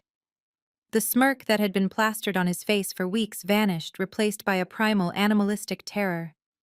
Becky, who had been laughing a moment ago, froze mid-gesture. Her phone slipped from her fingers and hit the bench with a loud crack, but she didn't even look down. She stared at me as if she were seeing a ghost. Mama Louise stopped her rocking. Her Bible slipped from her lap and thudded onto the floor. She clutched her chest, her eyes bulging, realizing that her prayers for my destruction had bounced off the ceiling. I did not smile. I did not wave. I simply walked. I strode down the center aisle with a gait that was fluid and predatory. I felt the power in my legs, the muscles firing perfectly with every step. I walked past their bench. I could hear Marcus wheezing, struggling to process the reality in front of him. He realized in that split second that his entire case, the alimony claim based on my disability, the narrative of his depression caused by my paralysis, was not just ruined. It was perjury. I reached the plaintiff's table and stood next to Mr. Finch. I turned slowly to face Marcus. He was gripping the back of the bench in front of him, his knuckles white, looking like he was about to vomit. I adjusted my cuffs, the red fabric blazing under the courtroom lights. I had spent months learning to walk again just for this moment. The silence in the room was deafening, but it was the silence of a predator watching its prey realize there is nowhere left to run. The trial hadn't even started, and he was already dead. The gavel struck the mahogany block with a sound that cracked the tension in the room like an egg. Judge Sterling, a woman known for her zero-tolerance policy regarding courtroom theatrics, leaned over the bench. Her eyes darted from my red stilettos to Marcus's ashen face. She did not look amused. She looked interested. Mr. Thorne. Marcus's shark of a lawyer was the first to find his voice. He jumped to his feet, knocking his expensive pen onto the floor. "Objection, Your Honor," he sputtered, his face flushing a deep crimson. "This is highly irregular. We were led to believe the plaintiff was incapacitated. This is a stunt designed to prejudice the court." My lawyer, Mr. Finch, stood up slowly. He didn't shout. He didn't wave his arms. He simply picked up a document from the table. "It is not a stunt, Your Honor," Finch said calmly. "It is a miracle of modern medicine and sheer willpower. A miracle that the defendant would have known about if he had not been so busy trying to starve his wife into submission." I stepped forward, my heels clicking on the floor. I looked directly at Marcus. He was gripping the table, his knuckles white, staring at me as if I were a resurrection he hadn't prayed for. "You cut my health insurance at 9 o'clock in the morning on the day I was discharged." "Marcus," I said, my voice steady and clear, projecting to the back of the room, "you wanted me to suffer. You wanted me to be too poor to afford rehabilitation. You thought that by removing your financial support you were burying me. But you made a tactical error." I took a step closer to the defense table. "When you stopped paying the premiums, you stopped receiving the explanations of benefits. You stopped getting the updates from the hospital. My medical records became my private property, paid for with cash and grit. You didn't know I was walking because you were too cheap to pay for the paper trail that would have told you. Finch nodded to the bailiff, who dimmed the lights. A large projection screen descended behind the judge's bench. A video file began to play. It wasn't grainy surveillance footage. It was high-definition video taken from my apartment. The timestamp showed a date from 3 weeks ago. On the screen, I was not in a wheelchair. I was doing squats with a 20-pound kettlebell. The video cut to another clip. Me running on a treadmill, sweat pouring down my face, my legs driving like pistons. Cut to another clip. Me practicing kickboxing in the center of my tiny room, my movements sharp and lethal. The silence in the courtroom was absolute. The image on the screen was undeniable proof of physical power. It stood in stark, violent contrast to the man sitting at the defense table who looked like he was shrinking. Finch paused the video on a frame where I was holding a plank position, looking directly at the camera with a fire in my eyes. He picked up Marcus's sworn affidavit. "Your Honor," Finch said, his voice dropping to a dangerous register. "In this document signed under penalty of perjury just 10 days ago, Mr. Vance states that his wife is, quote, permanently invalid and a physical burden, unquote. He claims his depression stems from her tragic inability to walk." Finch dropped the paper on the table. It landed with a soft thud that sounded like a coffin lid closing. "The video proves that the plaintiff is in peak physical condition. Therefore, the defendant's claim for alimony is based on a lie, and his sworn statement to this court is a felony." Marcus looked at the judge. He tried to speak, but no sound came out. He was drowning in his own deceit, and I was the one holding the hose. Mr. Thorne wiped a bead of sweat from his forehead with a silk handkerchief. He was a seasoned shark, but he knew when the water was full of blood, and right now it was his client's blood. He pivoted instantly, abandoning the failed disability argument and lunging for the only life raft left. "The money, Your Honor," he stammered, his voice losing its polished edge. "Regardless of the plaintiff's physical condition, the fact remains that this is a marriage of 5 years. We are in a community property state. Mr. Vance is entitled to an equitable distribution of all marital assets, including any business ventures Mrs. Vance may have concealed. We demand a full forensic audit of her holdings." I watched Marcus nod vigorously at the table. He looked desperate, like a drowning man clawing at a piece of driftwood. He was thinking about the secret investments he had accused me of having. He was thinking that even if he lost the alimony, he could still walk away with half of my portfolio. He was still greedy. He still didn't understand that he had already signed his own death warrant. My lawyer, Mr. Finch, did not argue. He did not object. He simply reached into his battered briefcase and pulled out a single sheet of paper. It was not a thick legal brief.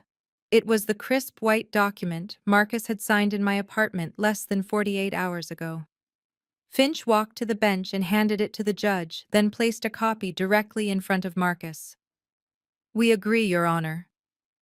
Finch said, his voice calm and deadly. "Division of assets is crucial. However, the defendant has already taken the liberty of dividing the assets himself." Marcus looked down at the paper. I saw the flicker of recognition in his eyes. He remembered the smell of the peeling paint in my apartment. He remembered the feeling of superiority when he threw the check at me. He thought this document was his shield. He thought it proved he had unloaded a debt. Finch turned to the courtroom. "This is a stock transfer agreement dated 2 days ago. In it, Mr. Vance explicitly sold his 50% stake in a company called Nexus Dynamics.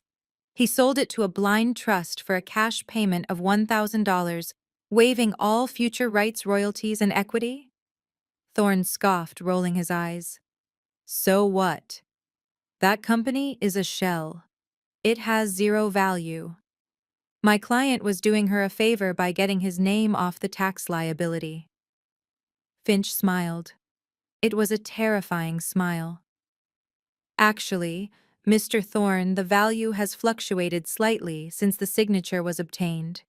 He picked up a remote and clicked the projector screen to the next slide. It was a screenshot of the NASDAQ opening bell report. As of this morning, Finch announced his voice booming Nexus Dynamics was acquired by Google for an all-cash sum of $50 million. Since Ms. Vance's trust now owns 100% of the shares, that entire sum belongs to her. The silence in the room was absolute. It was the vacuum of space. Marcus stared at the screen. 50 million. The number seemed to hang in the air, glowing neon red. He looked at the document in his hand. He looked at the check stub in his pocket for $1,000. He had held a winning lottery ticket worth $25 million, and he had sold it to me for the price of a used couch because he thought I was stupid. Finch leaned in close to the microphone. According to the terms of this contract, Mr. Vance, your total payout from this $50 million deal is finalized. He pointed to the boilerplate legal text at the bottom. For the sum of $1 and other valuable consideration, you got your $1,000, Marcus, and legally you are entitled to exactly $1 more. Don't spend it all in one place. Marcus made a sound that wasn't quite human. It was a strangled, high-pitched wheeze. His eyes rolled back in his head, and he slumped forward, his forehead hitting the defense table with a hollow thud. He hadn't just lost the divorce. He had lost the fortune of a lifetime, and the woman he called a cripple was the one standing on top of the mountain of cash he had built for her. The courtroom was still reeling from the $50 million revelation when Mr. Finch cleared his throat. The sound was small, but it commanded attention like a thunderclap. Marcus was slumped over the table staring at the wood grain as if searching for a way to rewind time. But I was not done. I had taken his money. Now I was going to take his family. Your Honor. Finch said, his voice dropping to a solemn register. While the financial fraud is egregious, we believe the defendant's moral character is also relevant to his petition for spousal support. Mr. Vance claims he is a family man who relies on the support of his close-knit relatives. We would like to introduce Exhibit B into evidence. Finch clicked the remote. The NASDAQ numbers vanished from the projection screen, replaced by a series of high-resolution screenshots. These were not spreadsheets. They were text messages. The timestamp was from 3 months ago. The sender was Marcus. The recipient was labeled simply, Sister-in-Law. A collective gasp swept through the room. The texts were not subtle. They were graphic. They detailed hotel meetups, specific sexual acts, and cruel jokes about the people they were betraying. But the message that was blown up in the center of the screen was the most damning of all. It read, David is so stupid he thinks I am at a late meeting. He will never know we are spending his retirement fund on this room. I turned my head slowly to look at the second row of the gallery. David Marcus's older brother and Becky's husband was sitting there. He was a quiet man, a dentist who had always been kind to me. He was staring at the screen, his face frozen in a rictus of confusion. He blinked once, then twice, trying to comprehend that the brother he idolized and the wife he adored were laughing at him while they slept together. The silence in the room was shattered by a sound that I will never forget. It was a low, animalistic growl that started deep in David's chest and erupted into a scream of pure, primal agony. No, he roared. David vaulted over the wooden railing that separated the gallery from the court floor. He moved with a speed and violence that no one expected from a middle-aged dentist. The bailiffs were too slow. David crashed into the defense table, sending papers flying. He grabbed Marcus by the lapels of his midnight blue tuxedo and hauled him out of his chair. You bastard, David screamed, spitting the words into his brother's face. You filthy, lying bastard! His fist connected with Marcus's jaw with a sickening crack. Marcus went down hard, knocking over his chair. David was on top of him, instantly raining down punches. The courtroom erupted into chaos. The judge was hammering her gavel, shouting for order. Mr. Thorne scrambled backward, tripping over his own briefcase to get away from the violence. Vanessa was screaming, shrinking into the corner of the room, clutching her stomach. I stood perfectly still, watching the carnage. It was Shakespearean, the two brothers rolling on the floor, destroying each other, while the truth hung above them on a 20-foot screen. Two bailiffs finally managed to pull David off.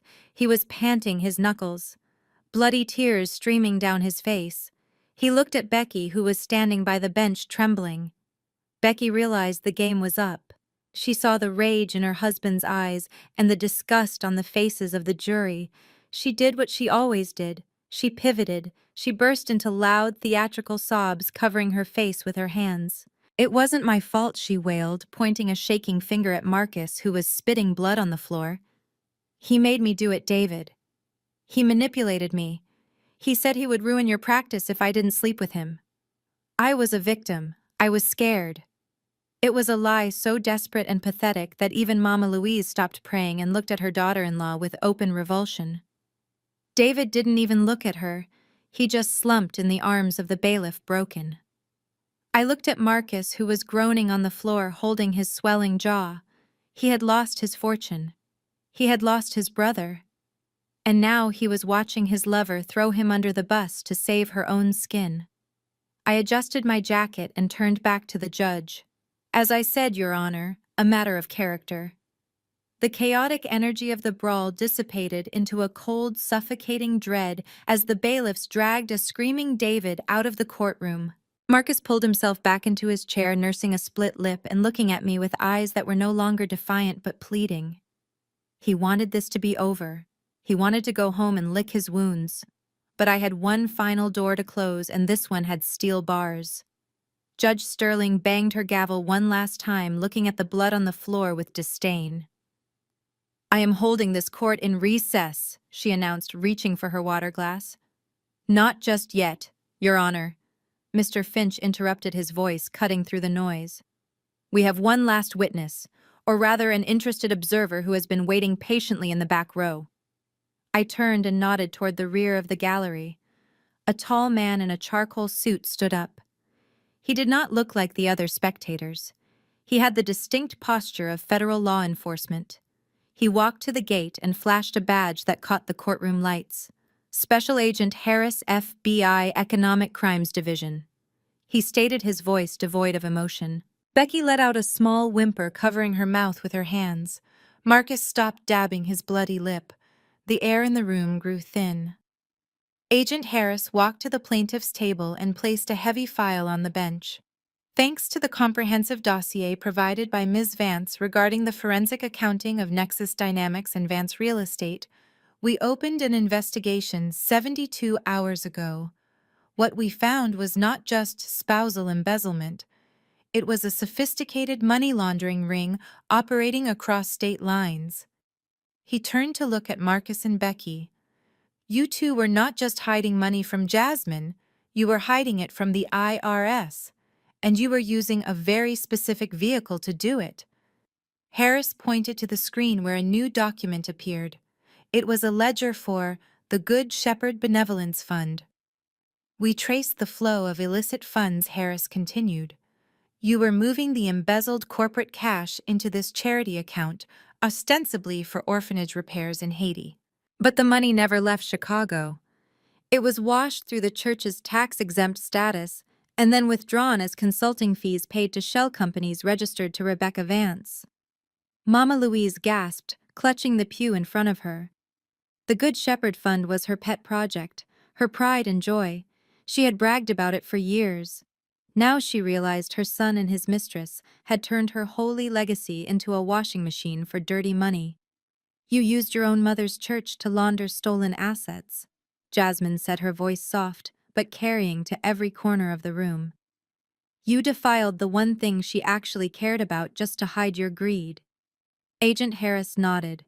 "We are looking at counts of tax evasion, wire fraud, and conspiracy to commit money laundering. The federal sentencing guidelines for this amount of money start at 15 years, without parole." Becky began to hyperventilate. She grabbed Mr. Thorne's arm, digging her nails into his suit. "You have to fix this," she shrieked. "I have kids. I cannot go to prison. I was just following orders." Marcus just sat there staring at the FBI badge. The reality was settling in like concrete. He wasn't just broke. He wasn't just divorced. He was going to spend the next decade in a federal penitentiary. He looked at me one last time, searching for any trace of the woman who used to love him. But she was gone. I was just the witness who had signed his release forms. Agent Harris signaled to two uniformed officers waiting by the door. Mr. Vance. Mrs. Vance, I am going to ask you to stand up. You are under arrest. As the officers moved in with handcuffs, the sound of the clicking metal was the only applause I needed. I picked up my purse and turned my back on them. The show was over. The bad guys had lost. And the cripple walked out of the courtroom without looking back, leaving them to rot in the ruins they had built. The metallic click of the handcuffs securing Marcus's wrists signaled the end of the Vance dynasty. As the bailiffs escorted my ex-husband and his sister-in-law out the side door toward the holding cells, the courtroom fell into a stunned silence. The only person left standing in the wreckage of the defense area was Mama Louise. She stood clutching her oversized handbag, her eyes darting between the door where her son had just vanished and the plaintiff's table where I stood gathering my files. I watched the gears in her head turn. She was a survivalist. She had just watched her son lose his freedom and her reputation get incinerated by the FBI, but she also knew one other fact. I was now worth $50 million. She straightened her hat, wiped the look of horror from her face, and replaced it with a mask of trembling, teary-eyed affection. It was a transformation so rapid it was almost impressive. She stepped over the mess of papers on the floor, stepping over the literal ruins of her family, and began to make her way toward me. Her arms were outstretched, her lower lip quivering in a performance that deserved an Academy Award. "Jasmine, baby!" She cried out, her voice cracking perfectly. "Oh, thank God you are all right. You have no idea how worried I have been." She rushed toward me, ignoring the fact that just 48 hours ago, she had ordered a security guard to throw me out of her church. She ignored the fact that she had called me a cripple and a burden. She closed the distance between us, intent on wrapping me in a hug that would visually claim me as her own again. I knew my son was troubled. She rambled, getting closer. "I told him, Jasmine. I told him he was wrong to treat you that way, but you know how headstrong men can be.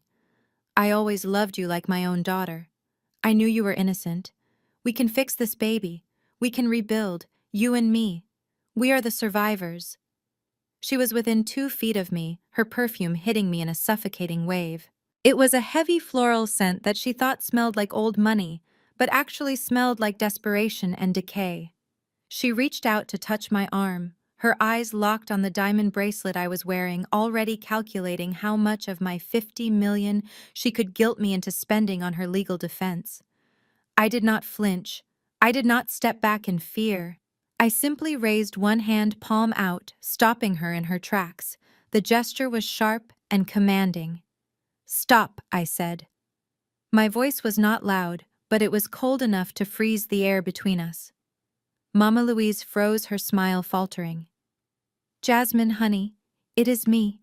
It is Mama." I looked her up and down, taking in the trembling hands and the fake tears. I remembered her standing on the porch with the umbrella watching me get soaked in the rain. I remembered her laughing while drinking my wine. I looked her dead in the eye. "Mrs. Vance," I said, stripping her of the familial title. "You are blocking my exit. And frankly, you need to step away. Your perfume is cheap and it is triggering my allergies." The insult hit her like a physical slap. Her mouth dropped open. The color drained from her face beneath the heavy makeup. I wasn't just rejecting her. I was dismissing her. I was telling her that she was no longer in my league. I stepped around her, making sure my red suit didn't brush against her coat. I left her standing there alone in the middle of the courtroom, an old woman with a criminal son and a ruined legacy, realizing that her bridge back to wealth hadn't just been burned. I had blown it up. I walked toward the heavy double doors, the sound of my heels the only thing she would remember of me. The courtroom doors had barely swung shut behind the FBI agents when Judge Sterling called the room back to order.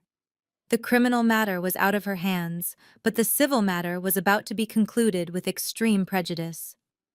"Mr. Thorne stood alone at the defense table, looking like a captain who had just watched his ship sink and was now being asked to pay for the water. He began to pack his briefcase, visibly shaking, knowing there was no defense left to mount. The judge adjusted her glasses and looked down at him with a gaze that could strip paint. In light of the overwhelming evidence presented regarding Mr. Vance's fraudulent financial activities, Judge Sterling began, her voice echoing in the silent room. I am issuing a summary judgment in favor of the plaintiff. This court finds that the defendant, Marcus Vance, acted with malice and intent to defraud his spouse. Therefore, the standard equitable distribution of marital assets is null and void. She picked up a pen and signed the order with a sharp, decisive scratch. Regarding the marital residence located at the penthouse address, the court finds that the down payment and subsequent mortgage payments were subsidized by funds embezzled from the plaintiff's own business interests. Under the doctrine of constructive trust, the defendant has forfeited any claim to the property. Sole ownership of the penthouse is hereby transferred to Jasmine Vance, effective immediately. The defendant has 24 hours to vacate any remaining personal effects. Although considering he is currently in federal custody, I assume that will not be necessary. I felt a surge of cold satisfaction. The penthouse was the symbol of his status. It was the stage where he had performed his infidelity and his cruelty. And now it was mine. I would probably sell it or burn it down, but the point was that he could never set foot in it again. The judge was not finished. She turned a page in the file. Furthermore, regarding the legal fees, Mr. Vance's litigious behavior, including the filing of a frivolous motion for alimony based on perjured testimony, has caused the plaintiff unnecessary financial burden. I am ordering the defendant to pay the plaintiff's legal fees in their entirety. The court assesses this amount at $500,000, to be garnished from any remaining assets the defendant may possess. Mr. Thorne let out a defeated sigh and slumped into his chair. He knew there were no assets left. Marcus was bankrupt. This judgment meant that even if Marcus ever got out of prison, he would spend the rest of his life under the weight of this debt. He would never own a business again. He would never own a home again. He was professionally and financially extinct. Judge Sterling looked at me for the first time with a softening in her eyes. It was a look of respect. Ms. Vance, this court apologizes for the ordeal you have endured. You are free to go.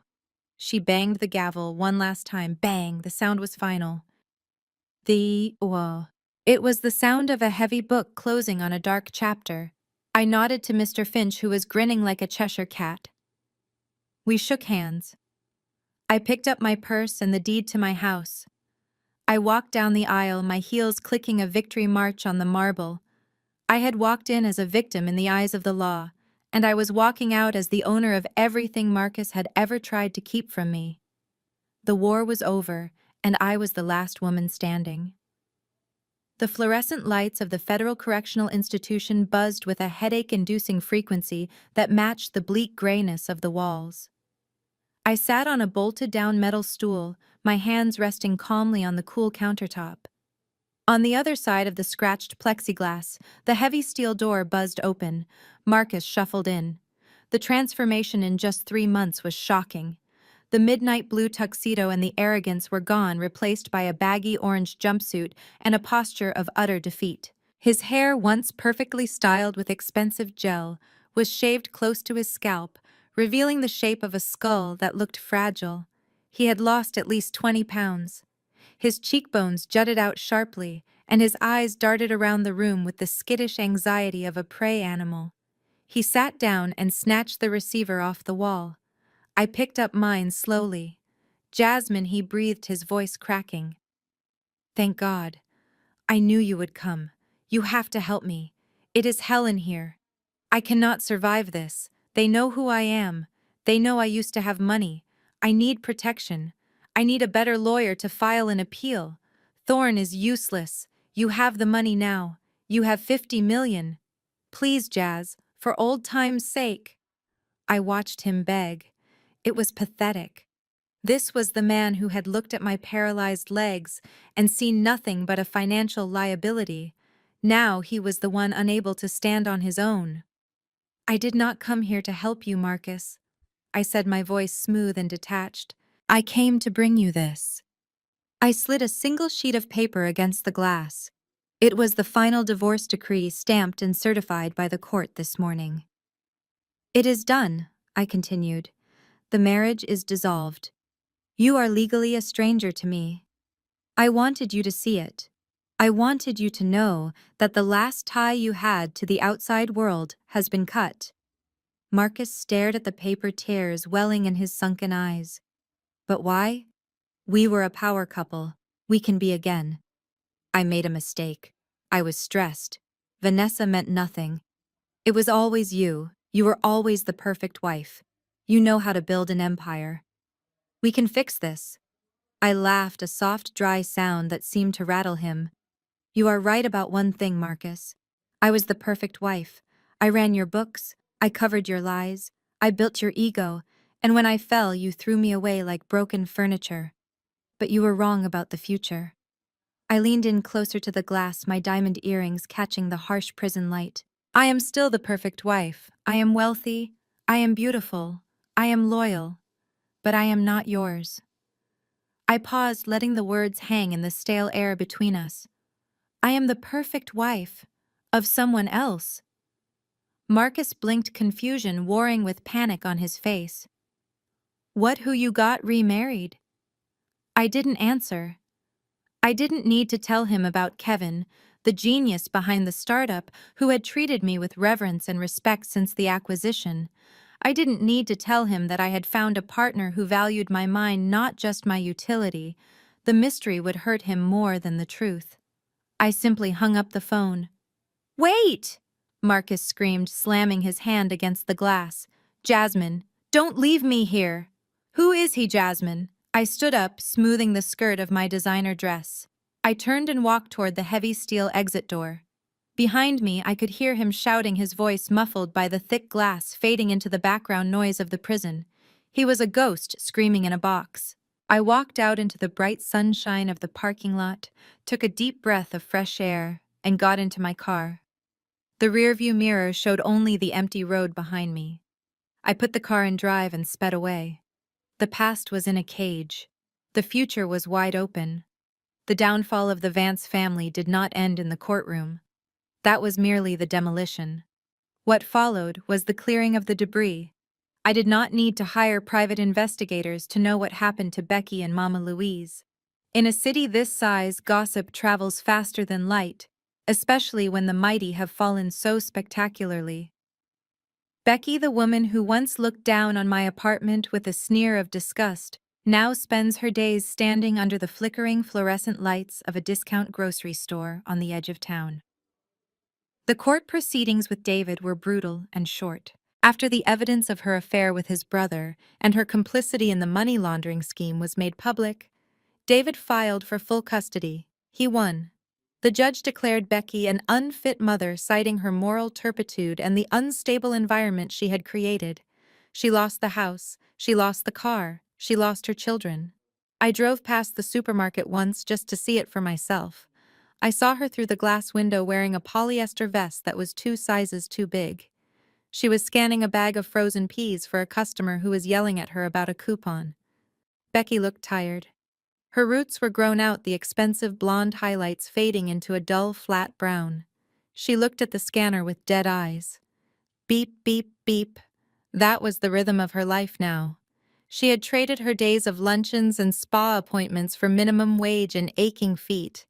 When her shift ends, she goes back to a basement apartment that makes my old studio look like a palace. She is alone, and the silence in her home is deafening, without the laughter of the children she betrayed. As for Mama Louise, the matriarch, who believed she was chosen by God to rule over her family, her judgment day arrived in the form of a foreclosure notice. With Marcus in prison and the illegal charity shut down by the feds, the cash flow that sustained her lifestyle evaporated overnight. The bank did not care about her standing in the church or her collection of hats. They seized the Victorian house she had lived in for 40 years. She was evicted on a rainy Tuesday. There was no family left to take her in. David refused to speak to her after learning she knew about the affair and said nothing. Marcus was a federal inmate. So the state stepped in. Mama Louise was moved into the Golden Horizon Care Center, a state-funded facility known for its understaffing and smell of boiled cabbage. I heard from a nurse I know that Louise is a nightmare for the staff. She spends her days in a shared room with a woman who screams at the television. Louise tries to order the nurses around like maids demanding her tea in china cups that do not exist. But nobody listens to her anymore. To them, she is just another indigent patient in bed number 4. She sits by the window clutching her Bible watching the world go on without her. She wanted a legacy. She wanted a dynasty. Instead, she got a bed in a ward where she is just a number on a chart. They were the architects of their own misery. I simply handed them the bricks. The view from the 45th floor of the Willis Tower was breathtaking. From this height, the cars on the street looked like ants, and the people were invisible specks. It was a long way up from the basement apartment with the peeling paint and the flickering lights. My office was a sanctuary of glass and steel designed to intimidate and impress in equal measure. On the frosted glass door, the gold lettering read Phoenix Capital. It was fitting. I had burned to the ground, and this was what rose from the ashes. I sat behind a desk made of reclaimed mahogany reviewing the prospectus for a biotech firm specializing in spinal regeneration. I wasn't just a survivor anymore. I was a kingmaker. My assistant buzzed the intercom. The delegation from St. Jude's Medical Center is here, Ms. Vance. I told her to send them in. 3 men in gray suits walked in looking nervous. Leading them was Dr. Sterling, the hospital administrator, who had once sympathetically told me that without insurance, I would have to be transferred to a state facility. He didn't recognize me. To him, I was just another wealthy donor, a signature on a check that could save his budget. He didn't see the woman who had cried in his hallway when the coverage was denied. I gestured for them to sit. They launched into their pitch showing me renderings of a new state-of-the-art rehabilitation wing. They talked about hydrotherapy pools and robotic gait training. It was beautiful. It was exactly what I had needed and exactly what I had been denied. I let them talk, watching their desperation. They needed this money. The hospital was drowning in debt, and this grant was their lifeline. I picked up my fountain pen. It was heavy, cold, and expensive. I opened the checkbook on my desk. I wrote the date. I wrote the name of the hospital, and then I wrote the number. $5 million. I heard Dr. Sterling take a sharp intake of breath as I turned the check around and slid it across the polished wood. He reached for it, his hands trembling slightly. "Ms. Vance," he stammered, This is transformative. You are saving lives. We cannot thank you enough." I placed my hand over the check, stopping him from taking it. "There is one condition," I said, my voice cool and even. "Anything," he said, eager to please. "We will name the wing after you, the Jasmine Vance Center for Recovery." I shook my head. "I don't want my name on the building. I want a name off your payroll." Dr. Sterling looked confused. "I don't understand." I pulled up a file on my tablet and slid it toward him. It was a profile of the hospital's external legal counsel. Mr. Gregory Thorne, the same shark who had represented Marcus. The man who had argued in court that my paralysis was a burden on his client. The man who had tried to leave me destitute. "Mr. Thorne sits on your legal advisory board," I stated. "He also handles your malpractice litigation. I find his ethics to be incompatible with the mission of this hospital. If you want this check, Mr. Thorne needs to be terminated from all contracts with St. Jude's immediately. Effective today." Dr. Sterling looked at the check. Then he looked at the tablet. It wasn't a hard choice. Thorne was just a lawyer. $5 million was a future. "Consider it done," Ms. Vance Sterling said, nodding vigorously. "We will notify his firm within the hour." I lifted my hand and let him take the check. I watched them leave, bowing and scraping as they backed out of the office. I spun my chair around to look out at the skyline again. I had taken Marcus's freedom. I had taken Becky's family. And now I had taken his lawyer's career. I took a sip of my sparkling water and watched the sun set over the city I now owned. It was a beautiful day to be alive. The elevator doors slid open with a whisper, soft hiss, revealing the penthouse that had once been my prison. It looked different now. I had stripped away the cold marble statues and the sterile leather furniture that Marcus favored. The space was now warm, filled with velvet and modern art, and the scent of fresh white lilies. It was no longer a stage for his ego. It was a home for my victory.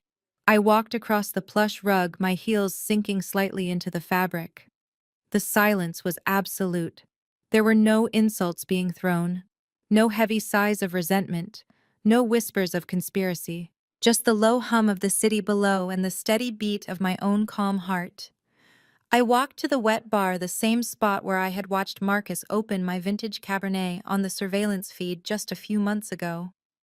He had spilled it on the counter that night, carelessly wasting something precious because he didn't understand its value. I reached into the temperature-controlled wine fridge and pulled out a pristine bottle of 1992 Screaming Eagle. I had bought it at auction this morning to replace the one he stole. It cost $6,000, but to me it cost nothing. It was pocket change. I uncorked the bottle with a smooth, practiced motion. The rich aroma filled the air, redolent of dark fruit and oak. I poured a single glass, watching the ruby liquid settle. I didn't rush. I let it breathe. I picked up the crystal stemware and walked to the floor-to-ceiling windows that overlooked the glittering expanse of Chicago. From here, I could see everything. Somewhere out there in the dark, Becky was stocking shelves. Somewhere else, Mama Louise was sleeping in a narrow hospital bed. And far away in a concrete cell, Marcus was staring at a blank wall. I caught my reflection in the glass. I didn't see the broken woman in the wheelchair anymore. I saw a titan. I saw the person who had survived the crash, the paralysis, the betrayal, and the poverty. They had tried to bury me, but they forgot that I was a seed. They thought that by stripping me of my resources, they would leave me helpless. They didn't realize that my true resource was never the money. It was my mind. I raised the glass to my reflection, a toast to the woman I had become. I took a slow, deliberate sip, tasting the complex notes of the wine. It tasted like justice. You know, Marcus used to say that I was too soft. He said I let people walk all over me. He mistook my patience for weakness. He mistook my silence for compliance. He never understood the fundamental nature of the woman he married. I looked directly into the reflection of my own eyes, imagining Marcus could see me one last time. There is an old saying that my grandmother used to tell me. She said that a woman is like a tea bag. You can look at her and think she is fragile. You can think she is small, but you never know how strong she really is until you put her in hot water. I smiled, a cold, sharp smile that signaled the end of the game. And Marcus, you made a fatal mistake. You didn't just put me in hot water. You boiled it. You turned up the heat until there was nothing left but the essence of who I am. And that essence was strong enough to drown you. I finished the wine and set the glass down on the windowsill. I turned off the lamp, plunging the room into darkness, leaving only the city lights to illuminate my silhouette. The story was over. The villain was gone, and the queen had reclaimed her castle. Fade to black. True strength is not defined by physical capacity, but by mental resilience. Jasmine's journey teaches us that even when life strips you of your assets, your health, and your support system, you still possess the ultimate weapon, your mind. Marcus failed because he mistook silence for weakness and patience for submission. He underestimated the power of a woman pushed to the edge. Remember, rock bottom is not a burial ground. It is a solid foundation upon which to build an empire. Do not let your current circumstances dictate your future worth. If this story of cold calculation and ultimate justice satisfied your craving for revenge, subscribe now for more.